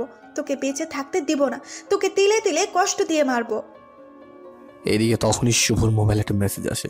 শুভ মেসেজটা সিন করে দেখতে পায়, হারামজাদা, তুই আমার খেয়ে আমার পরে আমার মেয়েকে ধর্ষণ করার চেষ্টা করেছিস। তুই থাক, আমি পুলিশ পাঠাচ্ছি। তোকে আমার মেয়েকে ধর্ষণ করার ইচ্ছা তোর বের করছি। শুভ মেসেজ দেখেই চমকে যায়, সে কিছুই বুঝতে পারে না। কিরে, মেসেজ দেখে অবাক হচ্ছিস? অবাক হওয়ার কিছু নেই। এই বলে তার মোবাইলে একটা ভিডিও চালু করে, যেখানে দেখতে পাই শুভ তানিয়াকে ধর্ষণ করার চেষ্টা করছে। আমি এই ভিডিওটা বাবাকে দিয়েছি অন্য একটা নাম্বারে, কারণ বাবা তোকে অনেক বিশ্বাস করত। একটা কথা মনে রাখিস, বিপদ যখন আসে সব জায়গায় আসে। সেদিন বাসে তোকে বলেছিলাম না আমার পরিচয় আস্তে আস্তে জেনে যাবে? এখন তোকে পরিচয়টা দিলাম। আর সেই ট্যুরের ব্যবস্থার কথা আমি বাবাকে বলেছিলাম যাতে তোকে ফাঁসাতে পারি। বাবা প্রথমে রাজি ছিল না, যখন আমি বলি যদি তুমি ট্যুরের ব্যবস্থা করো তাহলে সমস্ত খারাপ কাজ আমি ছেড়ে দেব, তখন বাবা রাজি হয়। আর শোন, এখনো তোর কিছু সময় হাতে আছে, তোর ছেলেকে বাঁচা। বাবা পুলিশ তোর ছেলের কাছেই পাঠাইছে। কারণ তুই তোর ছেলেকে ভীষণ ভালোবাসিস। তাকে ধরলে তুই এমনিতেই থানায় যাবি। তানিয়ার কথা শুনে শুভ দৌড়ে বাড়ি চলে যায়। সেখানে কাজের বর থেকে তার ছেলেকে নিয়ে আসতে যাবে, তখনই সামনে শুভ তার ছেলেকে নিয়ে আসতেই সামনে টেবিলের ওপর একটা কাগজ দেখতে পাই। শুভ এক হাতে সেটি নিয়ে পড়তে থাকে। আমার প্রিয় শুভ, আমি তোমাকে কতটুকু ভালোবেসেছিলাম জানি না, কিন্তু বিশ্বাস করো, যখন কেউ তোমার নামে আমার কাছে খারাপ ভিডিও পাঠায় তো সেগুলো কখনো বিশ্বাস করতাম না। আমি জানতাম কখনো তুমি এমন করতে পারো না, তাই আমি সেগুলো মিথ্যে বলে আগুন লাগিয়ে দিতাম। কখনো তোমাকে বুঝতে দিতাম না শুভ, তোমার প্রতি আমার মনে কতটা বিশ্বাস পোষণ করেছিলাম তা হয়তো কোনো মেয়ে তার অন্তরে পোষণ করতে পারবে না। তুমি গরিব থাকা সত্ত্বেও আমি সেদিন তোমার হাত ধরে পালিয়ে এসেছিলাম, শুধু এই আশায় তুমি আমাকে সারা জীবন ভালোবাসবে, আমাকে আদর দিয়ে আগলে রাখবে, আমাকে কখনো ছেড়ে যাবে না। কিন্তু কখনো ভাবিনি যে তুমি আমাকে এভাবে মাঝ রাস্তায় একা ফেলে চলে যাবে। আমি জানি না তুমি কোন মেয়ের প্রেমে পড়ে আমাকে তাড়িয়ে দিলে, আমাকে এত কষ্ট দিলে। একদিন তুমি বুঝবে শুভ, সেই মেয়েটি আমার থেকে কখনোই তোমাকে বেশি ভালোবাসতে পারবে না। সেদিন তুমি আমাকে পাগলের মতো খুঁজবে, সেদিন তুমি আমাকে পাবে না, কারণ আমি তখন আকাশের তারা হয়ে যাব, চলে যাব না ফেরার দেশে। আমার ছেলেটাকে তুমি দেখে রেখো, তাকে কখনো মায়ের অভাবটা বুঝতে দিও না, তাকে কখনো কষ্ট দিও না, তাহলে যে আমি মরেও শান্তি পাবো না। শেষে একটা কথাটা রাখো, টেবিলের উপর বইয়ের নিচে কিছু টাকা রাখা আছে যা আমি টিউশন করিয়ে পেতাম। সেই টাকাগুলো জমা করে রেখেছিলাম যদি কোনো কাজে লাগে এই জন্য, কিন্তু সেটি আর এই জীবনে হলো না, তাই সেই টাকাগুলো তোমাকে দিয়ে গেলাম। তুমি টাকাগুলি আমার আদনানের পেছনে খরচ করিও, খারাপ কাজে খরচ করিও না। পরিশেষে একটা কথা বলতে চাই শুভ, ভালোবাসি, বড্ড বেশি ভালোবাসি তোমাকে। ইতি অভাগা ভালোবাসা, আদিলা। আপনাদের মনে একটা প্রশ্ন জাগতে পারে, আদিলাকে তো শুভ বের করে দিয়ে দরজা লাগিয়ে দেয়, তাহলে লেখাগুলি লিখলো কখন? আদিলা যেহেতু শুভর বউ ছিল তাই তার কাছে দরজার চাবি ছিল। আদিলা রাতে সেই চাবি দিয়ে দরজাগুলি সেগুলো লিখেছিল। আচ্ছা চলুন গল্পে ফেরা যাক। শুভ কাগজে লেখাগুলি পড়ে অঝরে কাঁদতে থাকে আর বলে, কেন তুই চলে গেলি? ফিরে আয়, একটা শুভ তোর জীবনে ফিরে এসেছে। আদিলা আর আসে না, আসবি বা কিভাবে, সে তো তখন চলে গেছে। এসব বলে শুভ কান্না করতে থাকে। তখনই তার কানে একটা পুলিশের গাড়ির আওয়াজ আসে। শুভ কান্না বন্ধ করে জানালা দিতে আসাতেই দেখতে পাই পুলিশ তার বাড়ির দিকে আসছে। শুভ তখন তার ছেলে আদনানকে নিয়ে পিছনের দরজা দিয়ে পালিয়ে যায়। সেখান থেকে পালিয়ে এসে আমি এই শহরে আশ্রয় নিই আর আদিলা দেওয়া টাকা দিয়ে একটা রিক্সা ক্রয় করে সেটা নিয়ে আমার জীবনযাপন করতাম আর আদিলাকে খুঁজে বেড়াতাম। খুঁজতে খুঁজতে আমার জীবনের 5টা বছর অতিবাহিত হয়ে যায়। হঠাৎ একদিন রাস্তায় রিক্সা চালাচ্ছি, তখনই মাথা ঘুরে সেন্সলেস হয়ে যায়। যখন আমার জ্ঞান ফেরে তখন নিজেকে হাসপাতালে আবিষ্কার করি। পরে ডাক্তারের কাছে শুনতে পাই আমাকে মরণ ব্যাধি ক্যান্সার নামক রোগটা আমাকে আক্রান্ত করেছে। ডাক্তার সেদিন বলেছিল আমি মাত্র অল্প কয়েকটা দিন বাঁচব। যখন ডাক্তারের মুখে এই কথাটা শুনি তখন আমার মনেই শুধু আদনানের জন্য চিন্তা হতে থাকে। যদি আমার কিছু হয়ে যায় তো আদনান থাকবে কার কাছে, কি সে বেঁচে থাকবে? তাই প্রত্যেকটা দিন রাতে আদনানকে জড়িয়ে কান্না করতাম আর কি বলতাম সেটা আপনারা জানেন, তাই বললাম না। আর জানিস তানজিলা, যেদিন আদিলাকে পেয়েছি সেদিন যে কত খুশি হয়েছিলাম তা হয়তো বলে প্রকাশ করতে পারবো না। আমি সেদিন আমার করা অপরাধের ক্ষমা আদিলার কাছে চেয়ে নিতাম, কিন্তু বারবার বিবেকটাই বাধা দিয়েছে আর বলেছে তুই কোন মুখে তার কাছে ক্ষমা চাইতে যাস? তুই সারা জীবন তাকে কষ্ট দিয়ে এলি, আবারও কি তাকে কষ্ট দিতে চাস? তুই আর বাঁচবি বা কয়দিন? যদি তার কাছে ক্ষমা চাইতে যাস আর সে ক্ষমা করে যদি আপন করে নেয় তখন কি সে পারবে তার মৃত্যু সহ্য করতে? তা কখনোই পারবে না। তাই আমি আর আদিলাকে কষ্ট দিতে চাইনি, এই জন্য তার কাছে আমি মাপ চাইনি। তার মানে ঘটনার মূল কারণ হলাম আমি। আমার জন্যই তোমাদের এই অবস্থা। আমি তোমাকে এভাবে মরতে দিব না। আমি সমস্ত ঘটনা ম্যাডামকে বলে দিব। না তানজিলা, তুমি বলবে না, আমার কসম তোমার উপর। না ভাইয়া, আমি তোমাকে মরতে দিব না, আমি বলবোই। তার মানে তুমি চাচ্ছ আমি তোমাদের জীবন থেকে সরে যাই? যদি এটা না চেয়ে থাকো তাহলে কথা দাও এই কথাগুলি আদিলাকে কখনো বলবে না। তানজিলা শেষে হার মেনে কথা দেয় শুভকে যে আমি এই কথা ম্যাডামকে বলবো না। 3 দিন পর শুভ কিছুটা মানসিকভাবে সুস্থ হয়ে তানজিলার সাথে অফিসে যায়। এই কয়দিন কইছিলি তোর কাজ কি তোর বাপে এসে করবে? দেখ তো অফিসের কি অবস্থা হয়েছে, এক হাঁটু ময়লা জমেছে। শুভ গালে হাত দিয়ে সেখান থেকে চলে এসে ঝাড়ু হাতে নিয়ে কাজ করতে থাকে। এদিকে শুভর বলা ঘটনাগুলি তানজিলা আদিলাকে বলতে চেয়েছিল, কিন্তু যখন সে শুভকে চড় মারতে দেখে তখন সে আর বলার জন্য ইচ্ছে পোষণ করে না। কাকে বলবে সে? যে তারা আঘাত করে কষ্ট দেয় তাকে বলেই বা কি লাভ হবে? তার মনে তো কোনো ভালোবাসাই নেই, আছে শুধুই প্রতিশোধের আগুন। শুভ কাজ করতে থাকে, তখন ছোট্ট দুটি হাত পিছন থেকে জড়িয়ে ধরে। কই ছিল এতদিন আব্বু? আমি আম্মুর সাথে কথা বলি, এই জন্য তুমি আমার উপর রাগ করেছো? আমাকে আদর করো না আব্বু, আমি আর কখনোই আম্মুর সাথে কথা বলবো না। শুভ পিচ্ছি আদনানের অভিমানের কথা শুনে তাকে জড়িয়ে ধরে কেঁদে কেঁদে বলতে লাগলো, বাবা এমন কথা বলে না, আমি তোমার প্রতি রাগ করিনি। তুমি তোমার আম্মুর সাথে কথা বলো দেখে আমি আরো অনেক খুশি হয়েছি। এখন থেকে তো শুধু তোমাকে তোমার আম্মুর সাথে থাকতে হবে আর কথা বলতে হবে। আমি তো আর বেশি দিন তোমাদের মাঝে থাকবো না। বাবা তুমি কোথায় যাবে? যদি তুমি একদিনের জন্যও কোথাও যাও তাহলে আমি চলে যাব অনেক দূরে। আদনানের কথা শুনে শক্ত করে জড়িয়ে ধরে কাঁদতে থাকে শুভ। এদিকে পিছিয়ে আদনান বলেই যাচ্ছে, বাবা তুমি কোথায় যাবে? বলো না বাবা, বলো। শুভ কিছুক্ষণ পর কান্না থামিয়ে বলে, আব্বু তুমি তোমার আম্মুর কাছে যাও, এখানে দেখলে বকা দেবে। আদনান কান্না করে তার মায়ের কাছে চলে যেতেই, বাবা তুমি কান্না করছো কেন? কে মেরেছে বলো? আর স্কুল থেকে কখন আসলে? আমি স্কুল থেকে মাত্র আসলাম। আমার বন্ধু বলে যে আজ নাকি আব্বুকে অফিসে আসতে দেখেছে, তাই আব্বুকে দেখার জন্য স্কুলতে এসে পড়েছি। অতঃপর পিচ্ছি আদনান তার মায়ের গলা ধরলো। আম্মু আব্বু এখন আমার সাথে এমন করে কেন? একটু আদরও করে না? জানো মা, আজও আব্বু আমাকে জড়িয়ে ধরে কেঁদে কেঁদে বলল আব্বু নাকি আর আমাদের কাছে থাকবে না। কোথায় যাবে আব্বু? বলো বলো মা, বলো কোথায় যাবে? আব্বু কেন বারবার আমাকে এমন কথা বলে? বলো আম্মু। আব্বু যদি এবার একদিনের জন্যও কোথায় যায় তাহলে আমি আর কখনো তোমার সাথে কথা বলবো না। আদিলা পিচ্ছি আদনানের কথা শুনে ভাবতে থাকে, কেন শুভ এমন কথা বলে? আমি তাকে কষ্ট দিয়েছি বলে সে কি আবার আমাকে ছেড়ে চলে যাবে? আমি কি আবার আমার ভালোবাসার মানুষটিকে হারাবো না? এ হতে পারে না, তাকে আবার আমি হারাতে পারবো না। কি হলো মা, বলো আব্বু কোথায় যাবে? তোমার আব্বু কোথাও যাবে না, আমি কোথাও তাকে যেতে দিব না। সত্যি আব্বু কোথায় যাবে না? সত্যি কোথাও যাবে না। তুমি এবার স্কুলে চলে যাও। আচ্ছা। এদিকে আদিলা পিয়নকে নিয়ে শুভকে তার কেবিনে ডাকে, আসবো ম্যাডাম? আর চেয়ারে বস। সরি ম্যাডাম, এই চরিত্রহীন চেয়ারে বসলে চেয়ারটা অপবিত্র হয়ে যাবে। মেজাজ গরম করিস না, তোকে বসতে বলছি, বস। অতঃপর শুভ একটা চেয়ার টেনে আদিলার সামনে বসে। তোকে কিছু প্রশ্ন করব, তার সঠিক উত্তর দিবি। যদি না দেয়? জানি তুই এই কথাই বলবি। যদি তুই তোর সন্তানের ভালো চাস তো সঠিক উত্তর দিবি। সন্তান কি? তোর এত কিছু শুনতে চাইনি আমি। আচ্ছা বলেন। তুই বারবার আদনানকে বলিস তুই আর আমাদের কাছে থাকবি না, তো কোথায় যাবি? নাকি নতুন কাউকে পেয়েছিস যে আমাকে দেওয়া তোর সাইনের কথা ভুলে গেছিস? ম্যাডাম আমি কিছুই বলিনি, আর নতুন কাউকে, এই বলে শুভ হাসার চেষ্টা করে।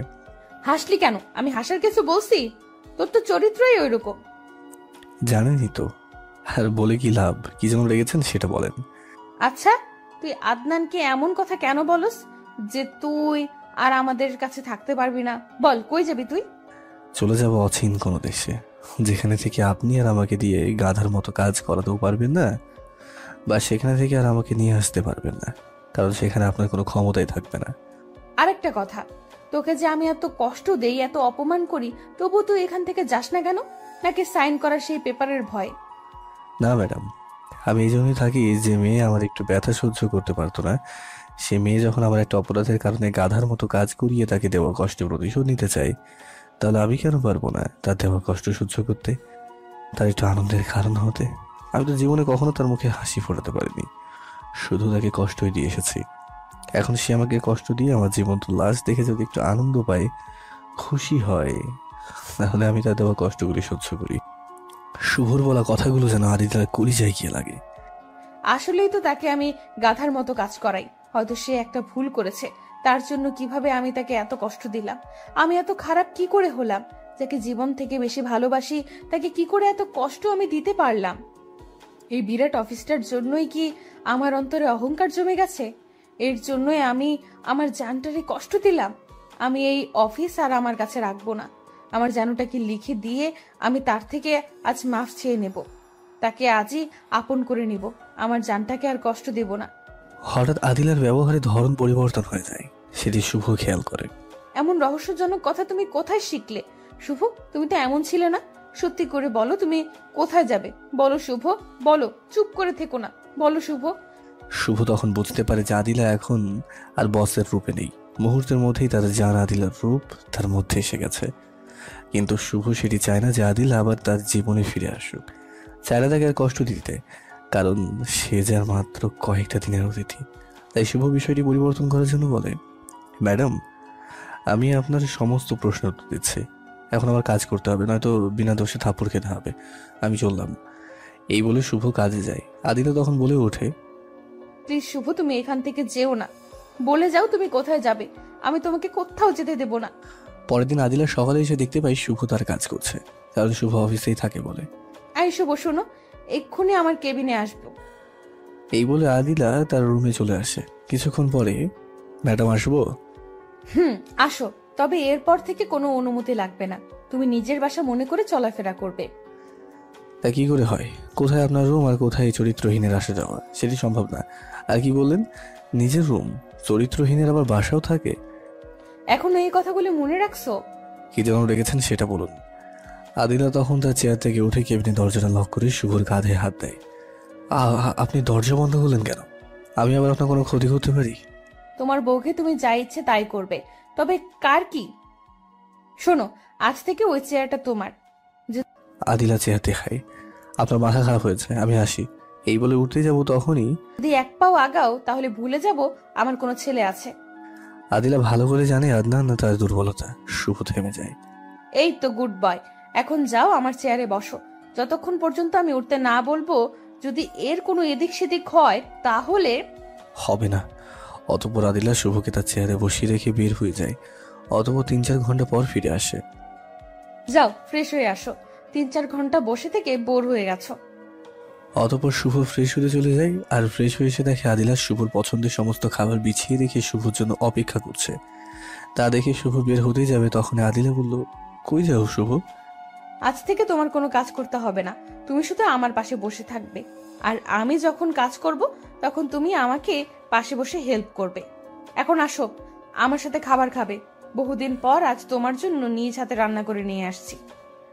শুভ কোনো কথা না বলে রুম থেকে বের হতে যায়। তখনই আদিলা গিয়ে শুভর কলার ধরে টেনে এনে হালকা একটু ধাক্কা দেয়। এদের শুভর মাথাটা চেয়ারের সাথে ধাক্কা লাগে, যার কারণে শুভ মাথায় কিছুটা আঘাত লাগে।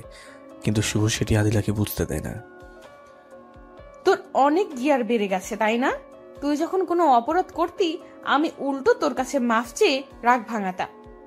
এবার অপরাধটা বড় করেছিলি, তাই তোর প্রতি রাগ হয়েছিল অনেক। ভেবেছিলাম তুই আমার কাছে মাফ চাইবি, কিন্তু তুই আমার কাছে ছোট হবি বলে আর মাফ চাইলি না। তাই তোকে কষ্ট দিয়ে তোর অপরাধ ক্ষমা করে আমি তোকে আমার ভালোবাসায় জড়াতে চাইলাম, কিন্তু তুই তা বুঝেও না বোঝার ভান করে এড়িয়ে চলতেছিস, বলেই কেঁদে দেয়। কি অপরাধ আমি করেছি যার জন্য আমাকে এভাবে কষ্ট দিচ্ছিস? তোকে ভালোবেসে কি একটু সুখ পাবো না আমি আমার জীবন থেকে? আমার জীবন থেকে তোকে বেশি ভালোবাসাটাই কি আমার ভুল নাকি? তোর জায়গায় অন্য কাউকে ভাবতে পারি না, এটাই আমার অপরাধ। আমি তোর পা ধরছি শুভ, পেছনে যা কিছু হয়েছে তা ভুলে যাও। চলো আবার আমরা নতুন করে নতুন জীবন শুরু করি। আদিলার কথা শুনে শুভ চিৎকার করে বলতে ইচ্ছে করছে, আমাকে ক্ষমা করে দাও, আমি তোমাকে বড্ড ভালোবাসি। আমি আর কখনো তোমাকে কষ্ট দেব না, কখনো তোমাকে ছেড়ে কোথাও যাব না। কিন্তু তার বিবেকটা বাধা হয়ে দাঁড়ায়। শুভ তার মনের ভিতরে লুকিয়ে থাকা কথাগুলি আদিলার কাছে প্রকাশ করতে পারে না। সে যে আর কিছুদিনের অতিথি মাত্র, তাই শুভ তার ভিতরে থাকা কষ্ট লুকিয়ে রেখে, আপনি বেশি বাড়াবাড়ি করছেন। আপনি আমাকে ভালো করেই জানেন যে আমি না করি আমি কখনোই নিই না। আর আমি আপনাকে তাড়িয়ে দিয়েছি নিজ হাতে, আপনাকে কখনোই আমি গ্রহণ করতে পারবো না। আপনি নতুন কাউকে নিয়ে নতুনভাবে শুরু করুন। শুভর মুখে এমন কথা শুনে আদিলার পুরো পৃথিবীটাই যেন অন্ধকার হয়ে যায়। যার জন্য 5টা বছর তার মনে অন্য কাউকে স্থান দেয়নি, সে আজ বলছে অন্য কাউকে নিয়ে নতুনভাবে শুরু করতে। শুভর প্রতি আদিলার এই পরিমাণ রাগ হয় যাতে তাকে এখনই খুন করে ফেলবে। কিন্তু আদিলা স্বাভাবিক হয়ে বলল, তোমার কি সমস্যা আমাকে মেনে নিলে? আচ্ছা, আর তোমাকে বলবো না আমাকে মেনে নিতে। আমি অন্য কাউকে নিয়ে শুরু করব। আজ অন্তত অফিস ছুটি হওয়া পর্যন্ত আমার শুভ হয়ে থাকো। প্লিজ না করো না, এই আবদারটুকু রাখো। আদিলার মুখে অন্যজনের নাম শুনে শুভর অন্তরটা কেঁপে ওঠে, কিন্তু সে নিরুপায় হয়ে চুপ করে থাকে, কোনো কথা বলে না। অতঃপর আদিলা তাকে নিয়ে খাবারের সামনে বসিয়ে নিজ হাতে শুভকে খাওয়ায়, আর শুভ তাকে খাইয়ে দেয়। যারা শুভ একটা চেয়ারে বসে পড়ে আর মাথা ব্যথার কারণে চুপ মেরে আদিলার সামনে বসে থাকে। আদিলা নানান কিছু জিজ্ঞেস করলে শুভ কোনো উত্তর দেয় না। এইভাবে সেদিন অফিসটা ছুটি হয়ে যায়। শুভ, চলো, আজ আমার বাসায় থাকবে। ম্যাডাম, অফিস টাইম শেষ, আপনি একটি আবদার করেছিলেন, তাই রাখছি, আপনি যেতে পারেন। আদিলা মন খারাপ করে চলে যায়। এদিকে শুভর মাথা ব্যথা যেন বেড়েই চলেছে। আস্তে আস্তে শুভ আদিলা দেওয়ার রুমে গিয়ে শুয়ে পড়ে। কিছুক্ষণ পরেই তার শরীরে প্রচন্ড জ্বর আসে, যার কারণে শুভ মুখ দিয়ে আর কথা বলতে পারে না। শুভ কষ্ট করে রাতটা পার করে দেয়। সকালে তানজিলা মোবাইলে ফোন দেয়, কিন্তু কোনো কথা বলতে পারে না। তানজিলা বারবার কথা বলার চেষ্টা করে, কিন্তু ফলাফল শূন্য। তাই পরেশান হয়ে শুভ নাম্বারটা ট্যাগ করে অফিস চলে আসে। অতঃপর শুভ রুমে গিয়ে দেখতে পায় শুভর শরীর থরথর করে কাঁপছে। অতঃপর তানজিলা শুভর মাথা তার হাঁটুতে রাখে। শুভ আস্তে আস্তে কি যেন বলার চেষ্টা করে, তানজিলা সেটি বুঝতে পারে না। তার মাথা নিজের দিক করে তার কথা বোঝার জন্য ঠিক তখনই পিছন থেকে, বাহ, তাহলে চলছে তোমাদের রাসলীলা। আমি আগে অফিসে না আসলে বুঝতেই পারতাম না যে যারা চরিত্রহীন তাদের চরিত্র কখনো ঠিক হয় না। ম্যাডাম আপা, একদম চুপ, একটা কথাও তুমি বলবা না। এই চরিত্রহীনকে আর আমার অফিসে রাখবো না। কি অপরাধ আমি করেছিলাম? তার সমস্ত অপরাধ ক্ষমা করে দিয়ে তাকে আপন করে নিতে চাইছিলাম। ভাবছিলাম এই 5 বছরের চরিত্রটা ভালো হয়েছে, কিন্তু কখনো ভাবিনি এদের মতো ছোট লোকদের চরিত্র কখনো ঠিক হবার নয়। আমি এত জনম ভুল মানুষকে ভালোবেসেছিলাম। তার ছবি বুকে নিয়ে প্রত্যেক রাতে আমি কাঁদতাম। আমি আর এই চরিত্রহীন ছোট লোকের জন্য আর কাঁদবো না। তোকে আজই ডিভোর্স দিয়ে দেব। যা কুত্তার বাচ্চা, তুই আমার অফিস থেকে বের হয়ে যা। এই বলে শুভর কলা ধরে টেনে তোলে, জোরে ধাক্কা মারে আদিলা। আদিলা রাগের কারণে শুভর শরীরে অতিরিক্ত তাপমাত্রাও সেটা বুঝতে পারে না। শুভ আদিলা ধাক্কা খেয়ে টেবিলের ওপরে পড়ে যায়। টেবিলে কাঁচ থাকার কারণে তা ভেঙে শুভর মাথায় ঢুকে যায়, আর তাতে শুভর সাথে সাথে সেন্সলেস হয়ে যায়। এদিকে আদিলা রাগের মাথায় শুভকে নানান ধরনের গালি দিতে থাকে। অতঃপর সামনে পিচ্ছে আদনানকে দেখতে পেয়ে তাকেও ধাক্কা মেরে ফেলে দিয়ে, এই চরিত্রহীনের কোনো চিহ্ন আমার কাছে রাখবো না, যা তোরা যেখানে মন চাই সেখানে যা, এই বলে রাগে হনহন করতে করতে তার কেবিনে চলে যায়। এদিকে পিচ্ছি আদনান সেখান থেকে উঠে দৌড়ে তার বাবার কাছে গিয়ে শরীর ধরে ধাক্কা দিচ্ছে আর বলছে, বাবা কথা বলো, তুমি রাগ করে থেকো না। আমি ওই ডাইনি মায়ের সাথে আর কখনো কথা বলবো না। বাবা আমার সাথে কথা বলো। এদিকে তানজিলা আদিলার পিছনে পিছনে তার কেবিন পর্যন্ত যায়।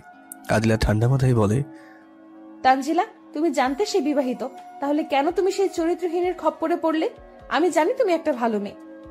ম্যাডাম আপনি যা দেখছেন বা যা ভাবছেন কোনোটাই সত্যি না। আর ম্যাডাম যে মানুষটা একবার ভুল করে, সে ভুলের শাস্তি 5 বছর ধরে সহ্য করছে।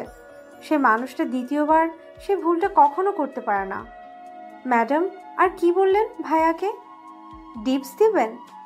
দেন। চরিত্রহীন তো আর কখনো ভালো মেয়ের স্বামী হতে পারে না। আপনি ডিভোর্স পেপারটা আমার বাসায় পাঠিয়ে দিন। ভাইয়া যদি এই যাত্রায় বেঁচে যায়, তাহলে আমি কখনো তাদেরকে আপনার মতো মেয়ের কাছে আসতে দিব না। বাই। এই বলে সেখান থেকে তানজিলা শুভকে নিয়ে হাসপাতালে যায়। ডাক্তার তার অবস্থা দেখে তাকে ইমার্জেন্সিতে নিয়ে যায়। কিছুক্ষণ পর ডাক্তার নিরাশ হয়ে বের হয়ে আসে।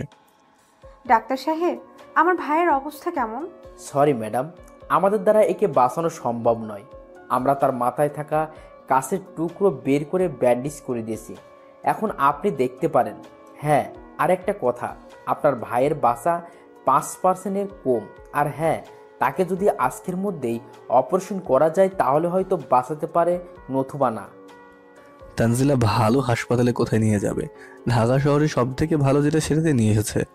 এখন তানজিলা মেয়ে হয়ে কোথায় ঘুরবে? তাকে তাকে নিয়েই বা যাবে কোথায়? এদিকে পিচ্ছি আদনান কান্না করেই চলেছে। আন্টি আব্বুকে আর আমার সাথে কথা বলবে না? তুমি আব্বুকে বলো না আমার সাথে কথা বলতে। আমি আম্মুর সাথে আর কখনো কথা বলবো না। বলো না আন্টি, আব্বু যেন আমার প্রতি রাগ করে না থাকে, আমার সাথে কথা বলে। বলো আন্টি, আব্বুকে বলো। তানজিলা যে কি করবে এখনো বুঝতে পারছে না সে। পিচ্ছি আদনানকে কিছু বলে বুঝে দিতে না পারছে। শুভকে অন্য কোথাও নিয়ে যাওয়ার ব্যবস্থা করতে তানজিলা তখন মাথায় হাত দিয়ে বেঞ্চের উপরে বসে পড়ে। তখনই তানজিলার ঘাড়ে কে যেন হাত দেয়। তানজিলা পিছন দিকে তাকিয়ে থাকে। এদিকে আদিলার কানে তানজিলার শেষ কিছু কথা বারবার বাজতে থাকে। ভাইয়া যদি এই যাত্রায় বেঁচে যায় তাহলে আমি তাদেরকে কখনো আপনার কাছে আসতে দিব না। আদিলা মনে মনে ভাবতে লাগলো, তানজিলা এমন কথা কেন বললো? এই যাত্রায় বেঁচে যায় মানে? তাহলে কি শুভর এমন কিছু হয়েছে?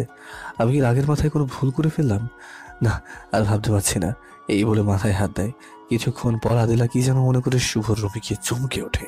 তানজিলা ভাবতেই পারে না কোথায় নিয়ে যাবে তাকে। ঢাকার সব থেকে ভালো হসপিটালেও যখন তার কাজ হলো না, তখন কি করবে, কোথায় নিয়ে যাবে কিছুই ভাবতে পারছে না। তখনই তানজিলা মাথায় হাত দিয়ে বেঞ্চের উপরে বসে ভাবতে লাগলো, আমি একা কোথায় নিয়ে যাব?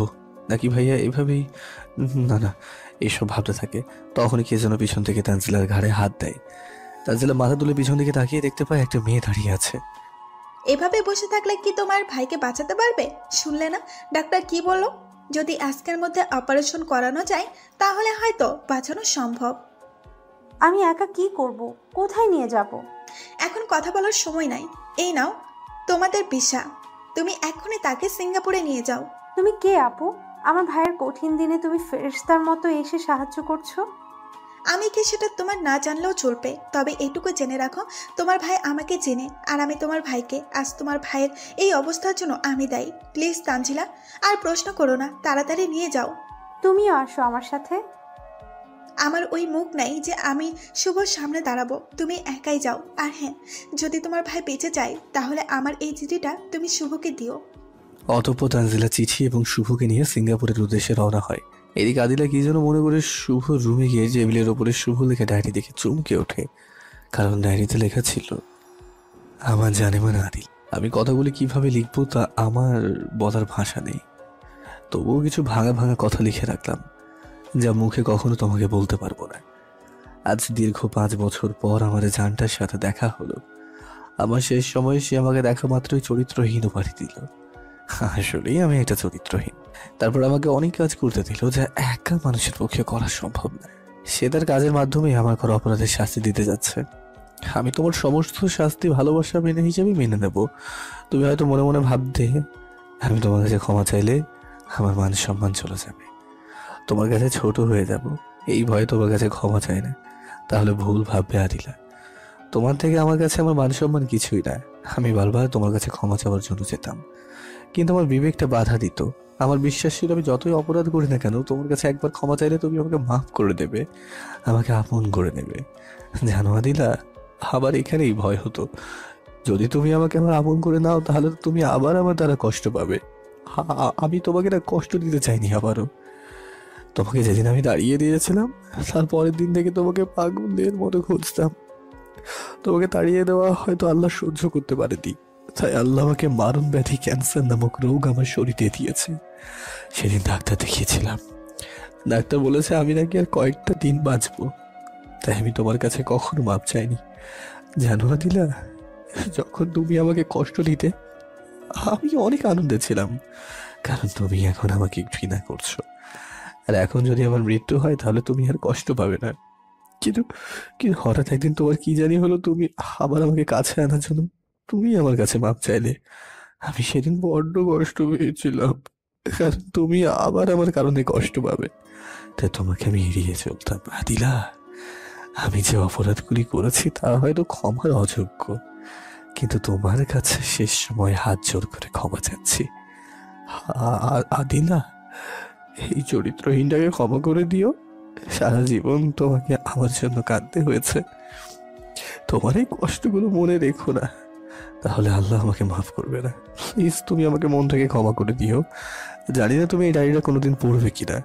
যদি আমি মরে যাওয়ার পরে এই ডায়েরিটা তোমার হাতে যায় তাহলে তোমার কাছে একটাই রিকোয়েস্ট, আমার আদনানকে কখনো কষ্ট দিও না, তাকে কখনো বাবার অভাবটা বুঝতে দিও না। তাকে দেখিয়ে রেখো। আদিলা, সে আমাকে অনেক ভালোবাসে। যদি তাকে চরিত্রহীনের ছেলে বলে কষ্ট দাও তাহলে হয়তো আমি মরে গিয়েও শান্তি পাবো না। আদিলা, আবারও বলছি আদিলা, এই চরিত্রহীনটাকে ক্ষমা করে দিও। এটি তোমার চরিত্রহীন স্বামী। ডায়েরিটা পড়ে শেষ হতেই তার হাত থেকে ডায়েরিটা পড়ে যায়। কেন তুই একটিবারও আমাকে বললি না তোর ক্যান্সার হয়েছে? কেন? আমি কি এতটাই পর? যে আমাকে বলা যেত না? আমি না হয় তোকে সেদিন চরিত্রহীন বলেছি, তার জন্য তুই আমাকে এভাবে শাস্তি দিবি? আমি তোকে না জেনে না বুঝে ভুল বুঝেছি, আমাকে ক্ষমা করে দে। আমি তোকে কখনোই মরতে দিব না। শুভ, তুই মরে গেলে আমি কাকে নিয়ে বাঁচবো? ম্যাডাম, আপনি এখানে আর কান্না করছেন কেন? কি হয়েছে? আমার শুভকে কেউ এখানে এনেছিল। কার কথা বলছেন? মোবাইল থেকে শুভর ফটো দেখায়। করে এনেছিল, কিন্তু আমরা তার চিকিৎসা করতে পারি নাই। আমরা তাকে ফিরিয়ে দিয়েছি। কেন ফিরিয়ে দিয়েছেন আমার শুভকে? ভেঙে পড়বেন না, আমাদের দ্বারা তাকে বাঁচানো অসম্ভব ছিল, তাই আমরা তার চিকিৎসা করতে পারি নাই। আমরা যদি তার চিকিৎসা করতাম, হতে পারতো সে সারা জীবনের জন্য কোমায় চলে যেত, নতুবা তার স্মৃতিশক্তি চলে যেত, কারণ তার ক্যান্সারটা। বলার আগে আদিলা চিৎকার দিয়ে উঠল। না, আমার শুভর কিচ্ছু হতে পারে না। এই বলে আদিলা সেন্সলেস হয়ে যায়। অতঃপর যখন তার জ্ঞান ফিরল, তখন সামনে যাকে দেখলো তার দেখি তো সে চমকে উঠল। যখন আদিলার জ্ঞান ফিরল, তখন তার সামনে তার মা বাবাকে বর্ষা দেখতে পায়। মানে তোর এত অভিমান, একটিবারও এই বুড়ো বুড়ির কথা মনে পড়ল না? তখন আমরা না হয় তোদের সম্পর্কটা মেনে নিইনি, তার জন্য আমাদেরকে এভাবে পর করে চলে আসবি? একটিবারও আমাদের কথা ভাবলি না যে আমাদের কি হবে? তুই ছাড়া আমাদের কে আছে বল মা? মা, আমাকে মাফ করে দাও। তখন আমার কাছে আমার ভালোবাসাকে পেতে পালিয়ে আসা ছাড়া আর কোনো রাস্তা ছিল না। আমাকে তোমরা ক্ষমা করে দাও, আর কখনো তোমাদের ছেড়ে যাব না। আদিলার মা তখন আদিলাকে জড়িয়ে ধরে কপালে একটা চুমু দেয়। আচ্ছা মা, আমি এখানে আছি তোমরা কিভাবে জানলে? কে জানি ফোন দিয়ে বলল আপনার মেয়ে হাসপাতালে সেন্সলেস হয়ে পড়ে আছে। পরে আমরা তার কথা শুনে তোমার মা আর আমি ছুটে আসি। লোকটা কে ছিল জিজ্ঞেস করো নাই কিছু?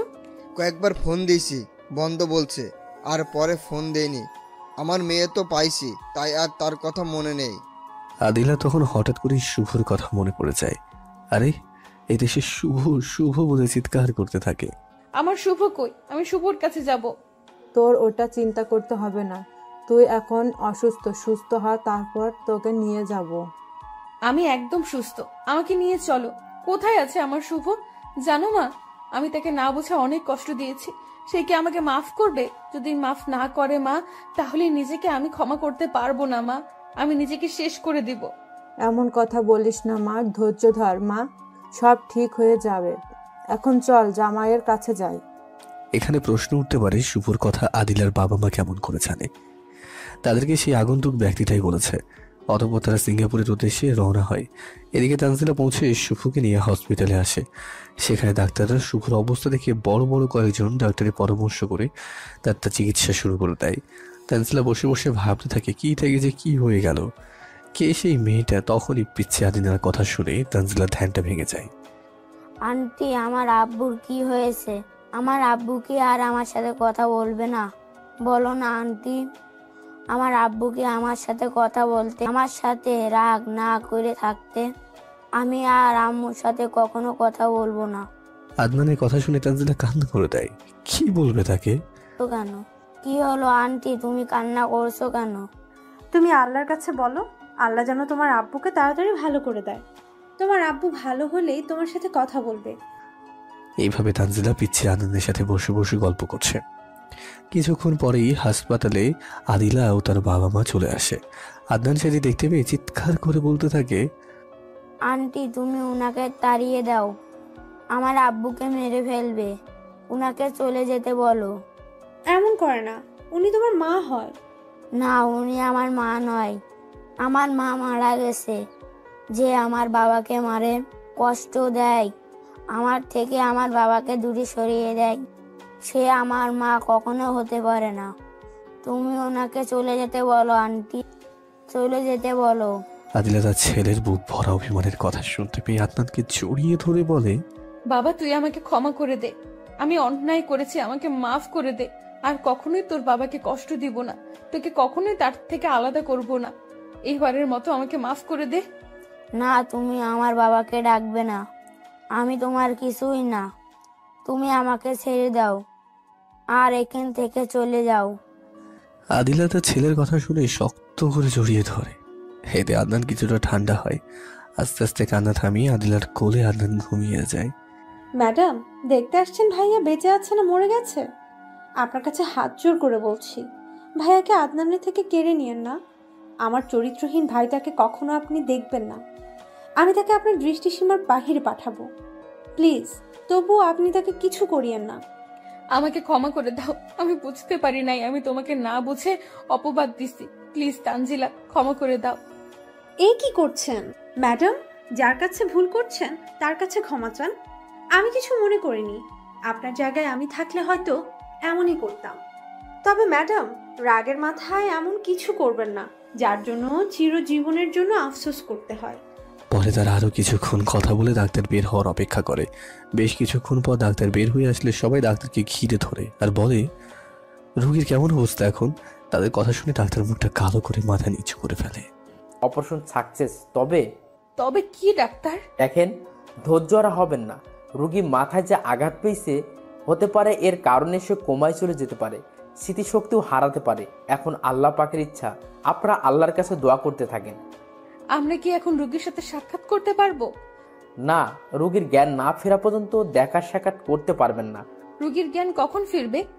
যদি জ্ঞান ফিরে তো 72 ঘন্টার মধ্যেই ফিরবে, না হলে বলতে পারছে না তার জ্ঞান কখন ফিরবে, তা আল্লাহ পাক ভালোই জানেন। এই বলে ডাক্তার চলে যায়। ডাক্তারের কথা শুনে সকলের মাঝে হতাশার ছাপ দেখা যায়, বিশেষ করে আদিলার ওপর। অতঃপর সকলে মিলে নামাজ পড়ে আল্লাহর কাছে কান্নাকাটি করতে থাকে যেন শুভ সুস্থ হয়ে যায়। দেখতে দেখতে 4 দিন চলে যায়, তবুও শুভর জ্ঞান ফেরে না। এই 4 দিনে পিছিয়ে আদনান তার মায়ের কাছে যায়নি। শতবার ডাকার পরেও আদিলা পারেনি তার ছোট ছেলের অভিমান ভাঙতে। সবসময় তানজিলার কাছেই ছিল, তার সাথেই তার চলাফেরা করত। সে তার নানা নানির কাছেও যায়নি। অতঃপর তারা সকলেই পুনরায় ডাক্তারের কাছে গিয়ে শুভর জ্ঞান ফিরবে কিনা সেটা জিজ্ঞেস করতেই যাবে, তখন একটি নার্স এসে বলে, আপনাদের মাঝে আদনানকে। রোগী আদনানকে ডাকছে। নার্সের কথা শুনে সকলের মুখে আনন্দের ছাপ দেখা দেয়। তখন তানজিলা আদনানকে নিয়ে শুভর কেবিনে যায়। আদনান দৌড়ে গিয়ে তার বাবাকে জড়িয়ে ধরে বলে, আব্বু, তুমি আমার সাথে এতদিন কেন তুমি কথা বলো নাই? আমি আম্মুর সাথে থাকি বলে আমি আর কখনো আম্মুর সাথে কথা বলবো না। এরপরও যদি তুমি আমার সাথে কথা না বলো তাহলে আমি অনেক দূরে চলে যাব, তোমাদের কারোর সাথে কথা বলবো না। আদনানের কথা শুনে শুভ এক হাতে আদনানকে জড়িয়ে ধরে আর বলে, না বাবা, এমন কথা তুমি আর বলবে না। আমি তোমার প্রতি রাগ করিনি, আমি অসুস্থ ছিলাম না তাই কথা বলতে পারিনি। আজ থেকে প্রত্যেক দিন বলবো, তোমাকে আদর করবো, তোমাকে নিয়ে ঘুরতেও যাব। আচ্ছা বাবা। তখনই তানজিলা বলে উঠল, ভাইয়া, এখন কেমন লাগছে? ভালো। তোমার? আগে বলেছিলাম না, এখন আমার ভাইটাকে দেখে ভালো লাগতেছে। তোমার মুখ এত শুকনো দেখাচ্ছে কেন? কিছু খাওনি নাকি? যাও কিছু খেয়ে এসো। ভাইয়া, আমি ঠিক আছি। ঠিক আছে, বড় ভাইয়ের কথা যখন মানবে না তাহলে তখন বসে থাকো। শুভর কথা শুনে তানজিলা বের হতেই যাবে, তখনই আদিলার বাবা মা রুমে ঢোকে আর শুভর কি অবস্থা সে সম্পর্কে জিজ্ঞেস করে। সবার শেষে আদিলা অপরাধীর ন্যায় মাথা নিচু করে রুমে ঢুকতেই যাবে, তখনই আদনান বলে ওঠে, তুমি রুমে আসবে না, তুমি আমার বাবাকে দেখতে পাবো না, আমি তোমাকে দেখতে দেব না। আমার বাবাকে, তুমি চলে যাও এখান থেকে। বাবা আদনান এমন ভাবে বলে না, উনি তোমার মা হয়। যাও ওনার সামনে গিয়ে আস্তে আস্তে বলো যে আপনাকে দেখে বাবার অনেক কষ্ট হচ্ছে, আপনি এখান থেকে চলে যান। শুভর কথা শুনে আদিলা দৌড়ে এসে শুভর পা জড়িয়ে ধরে কেঁদে দিয়ে বলতে থাকে, রূপ, তুমি আমাকে মাফ করে দাও, আমি না বুঝে তোমাকে কষ্ট দিয়েছি। আমাকে ক্ষমা করে দিয়ে তোমার বুকটাতে একটু জায়গা দাও। আমি আর কখনোই তোমাকে কষ্ট দিব না, মৃত্যুর আগ পর্যন্ত তোমাকে ভালোবেসে যাব। প্লিজ শুভ, তোমার এই পিচ্ছি বউটাকে ক্ষমা করে দাও। আর আর কি করছেন? পা ছাড়েন বলছে।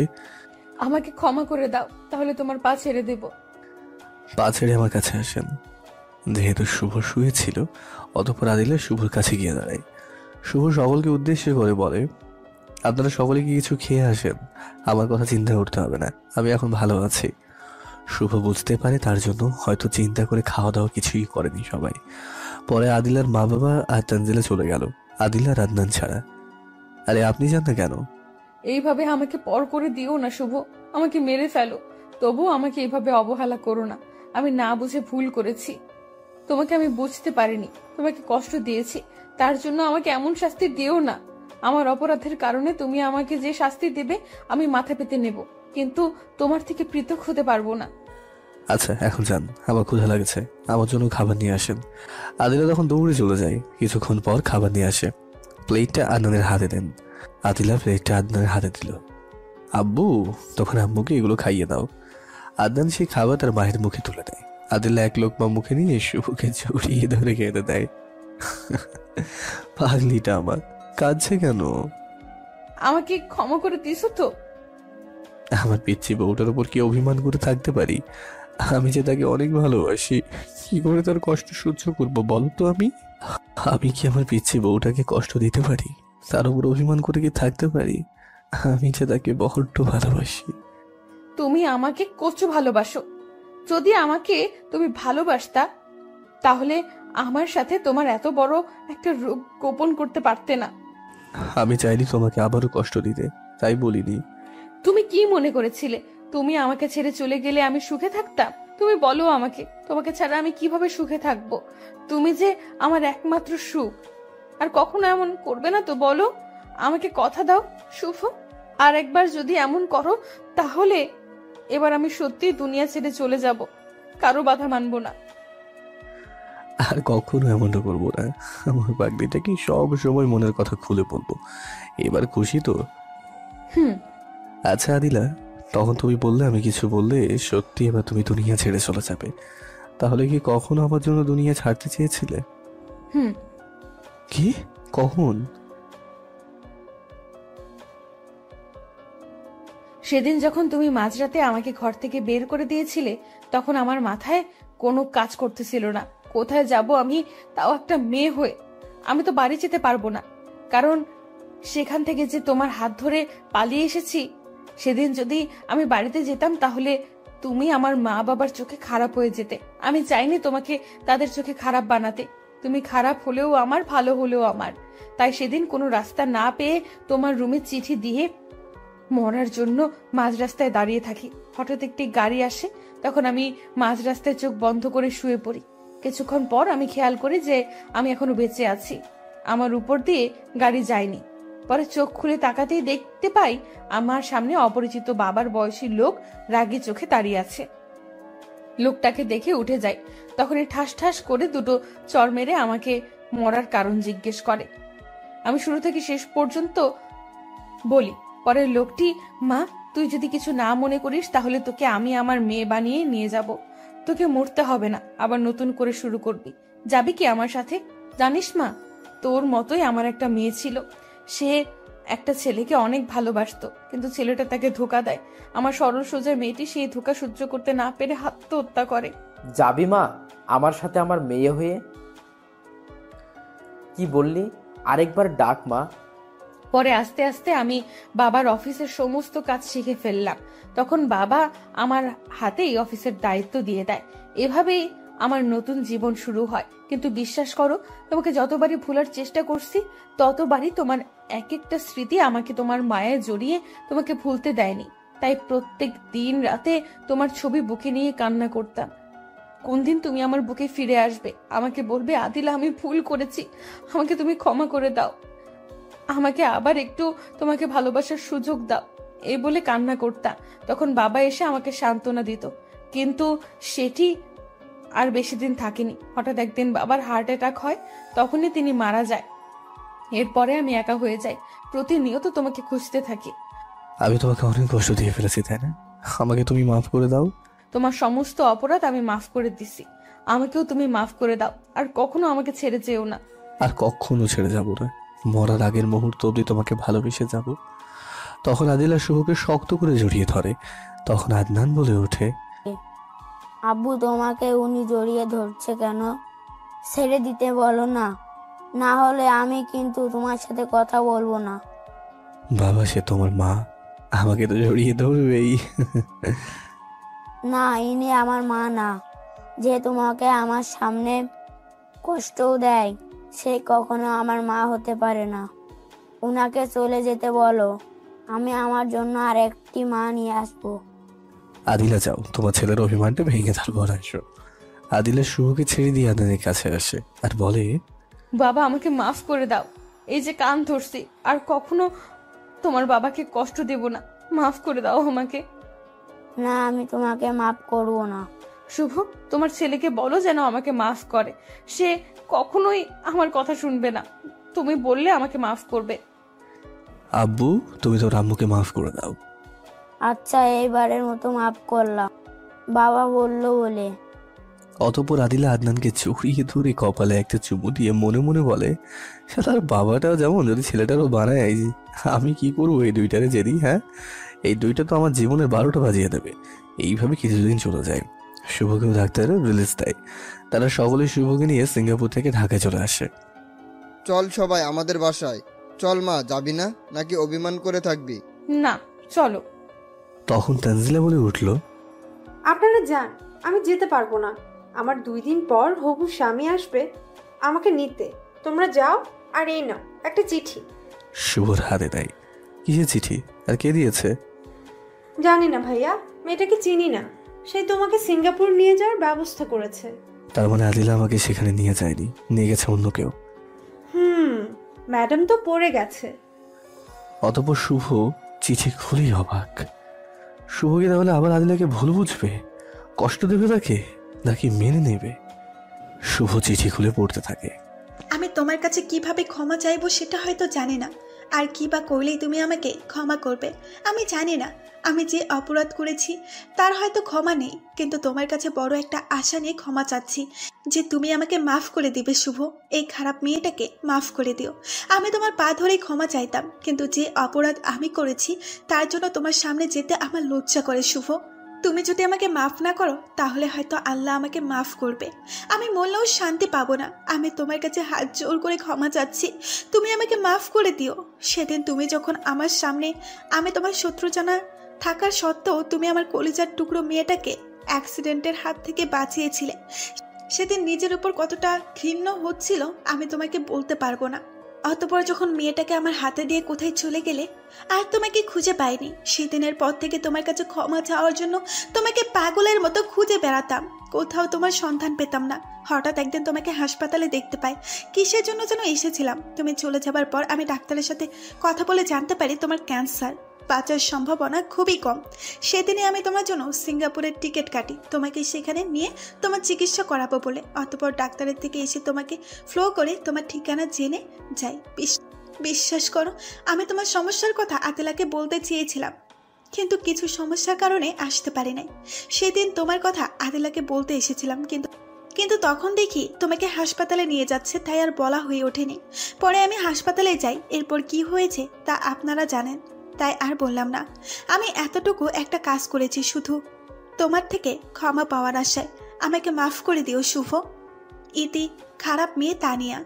তানিয়ার মেয়েকে শুভ কিভাবে বাঁচিয়েছিল একটু পিছন থেকে ঘুরে আসি। একদিন শুভ একটা হসপিটালে যায় তার এক বন্ধুর জন্য কিছু ওষুধ কিনতে। সেখানে গিয়ে দেখতে পায় তানিয়া ডাক্তারকে কেঁদে কেঁদে বলছে, আপনার যত টাকা লাগে আপনি নেন, তবু আমার মেয়েকে বাঁচান, যেভাবেই হোক রক্ত জোগাড় করেন। আমরা চেষ্টা করতেছি ম্যাডাম, কিন্তু এই মুহূর্তে আমাদের কাছে এই রক্ত নাই। অন্য জায়গায় খোঁজ নিয়েছি, তারাও না করছে। অন্তত 2 ব্যাগ রক্ত শরীর দিতে হবে। পারলে আপনি চেষ্টা করেন, না হলে আমাদের কিছু করার নেই। আমরা চেষ্টা করতেছি, আরও করব। আপনিও চেষ্টা করেন যত তাড়াতাড়ি পারেন। এই বলে ডাক্তার চলে আসে। শুভ তখন ডাক্তারের থেকে জেনে নেয় রক্তের কি গ্রুপ। অতঃপর শুভ রক্তের গ্রুপের সাথে মিলে যায়। শুভ তখন 2 ব্যাগ রক্ত তার থেকে দিয়ে আসতেই যাবে, তখনই তানিয়া দেখে ফেলে। তানিয়া শুভর কাছে যেতে লাগে, তখনই ডাক্তার তাকে ঢাক দেয়। তানিয়া আর শুভর সাথে সাক্ষাৎ হয় না। কাল চিঠি, এটা আর কি লেখা? চিঠি আদিলার হাতে দেয়। আদিলা পড়ে শুভকে বলে, মাফ করে দাও তাকে। ভুল তো মানুষের জীবনে হয়েই থাকে, আমাদেরও তো ভুল হয়েছে। আমরা দুজন দুজনকে মাফ করে দিছি, তাকেও মাফ করে দাও। আচ্ছা, তুমি যখন বললে আমি মাফ করে দিলাম। তোমাকে একটা কথা বলবো, রাগ করবে না প্লিজ? পিছনের অতীত আবার টানছো? না শুভ, শুধু আমার ইচ্ছেটা প্রকাশ করলাম। এখন পূরণ করলেও তুমি করতে পারো, না করলেও করতে পারো, সেটা তোমার ইচ্ছা। আচ্ছা, যদি কোনোদিন তার সাথে আমার দেখা হয় তাহলে তোমার সাথে সাক্ষাৎকার করিয়ে দেবো। সেদিন তোমার যা ইচ্ছে তুমি তাকে জিজ্ঞেস করতে পারো। আর তুমি কি জন্য তাকে দেখতে চেয়েছো আমি বুঝতে পেরেছি। শুভ প্লিজ, তুমি আমাকে ভুল বোঝো না।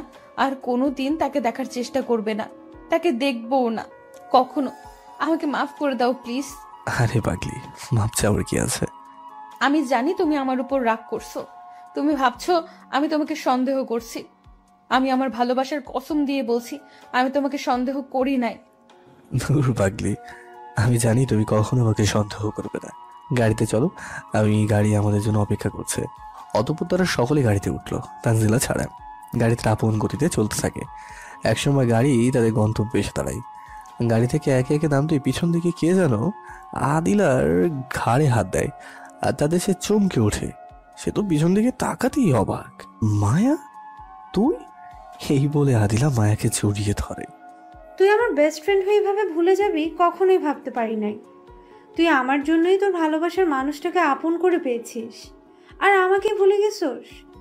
একটি বারও যদি ফোন করে কথা বলতি তাও হয়তো এই মনটাকে শান্তি দিতে পারতাম যে আমার বেস্ট ফ্রেন্ডটা আমাকে ভুলে যায়নি। কিন্তু তুই এতদিনে একটা ফোনও দিস নাই। এতটা স্বার্থপর কিভাবে হলে? সরি দোস্ত, ক্ষমা করে দে, আমার ভুল হয়ে গেছে। তুই ভালো করেই জানিস আমার কাছে কেউ কোনো অপরাধ করলে তাকে শাস্তি না দিয়ে আমি ক্ষমা করি না। কি শাস্তি দিবি দে, তাও ক্ষমা করে দে। শাস্তিটা হলো তোর ছেলেকে আমার মেয়ের জন্য দিয়ে দিতে হবে। কি বলছিস?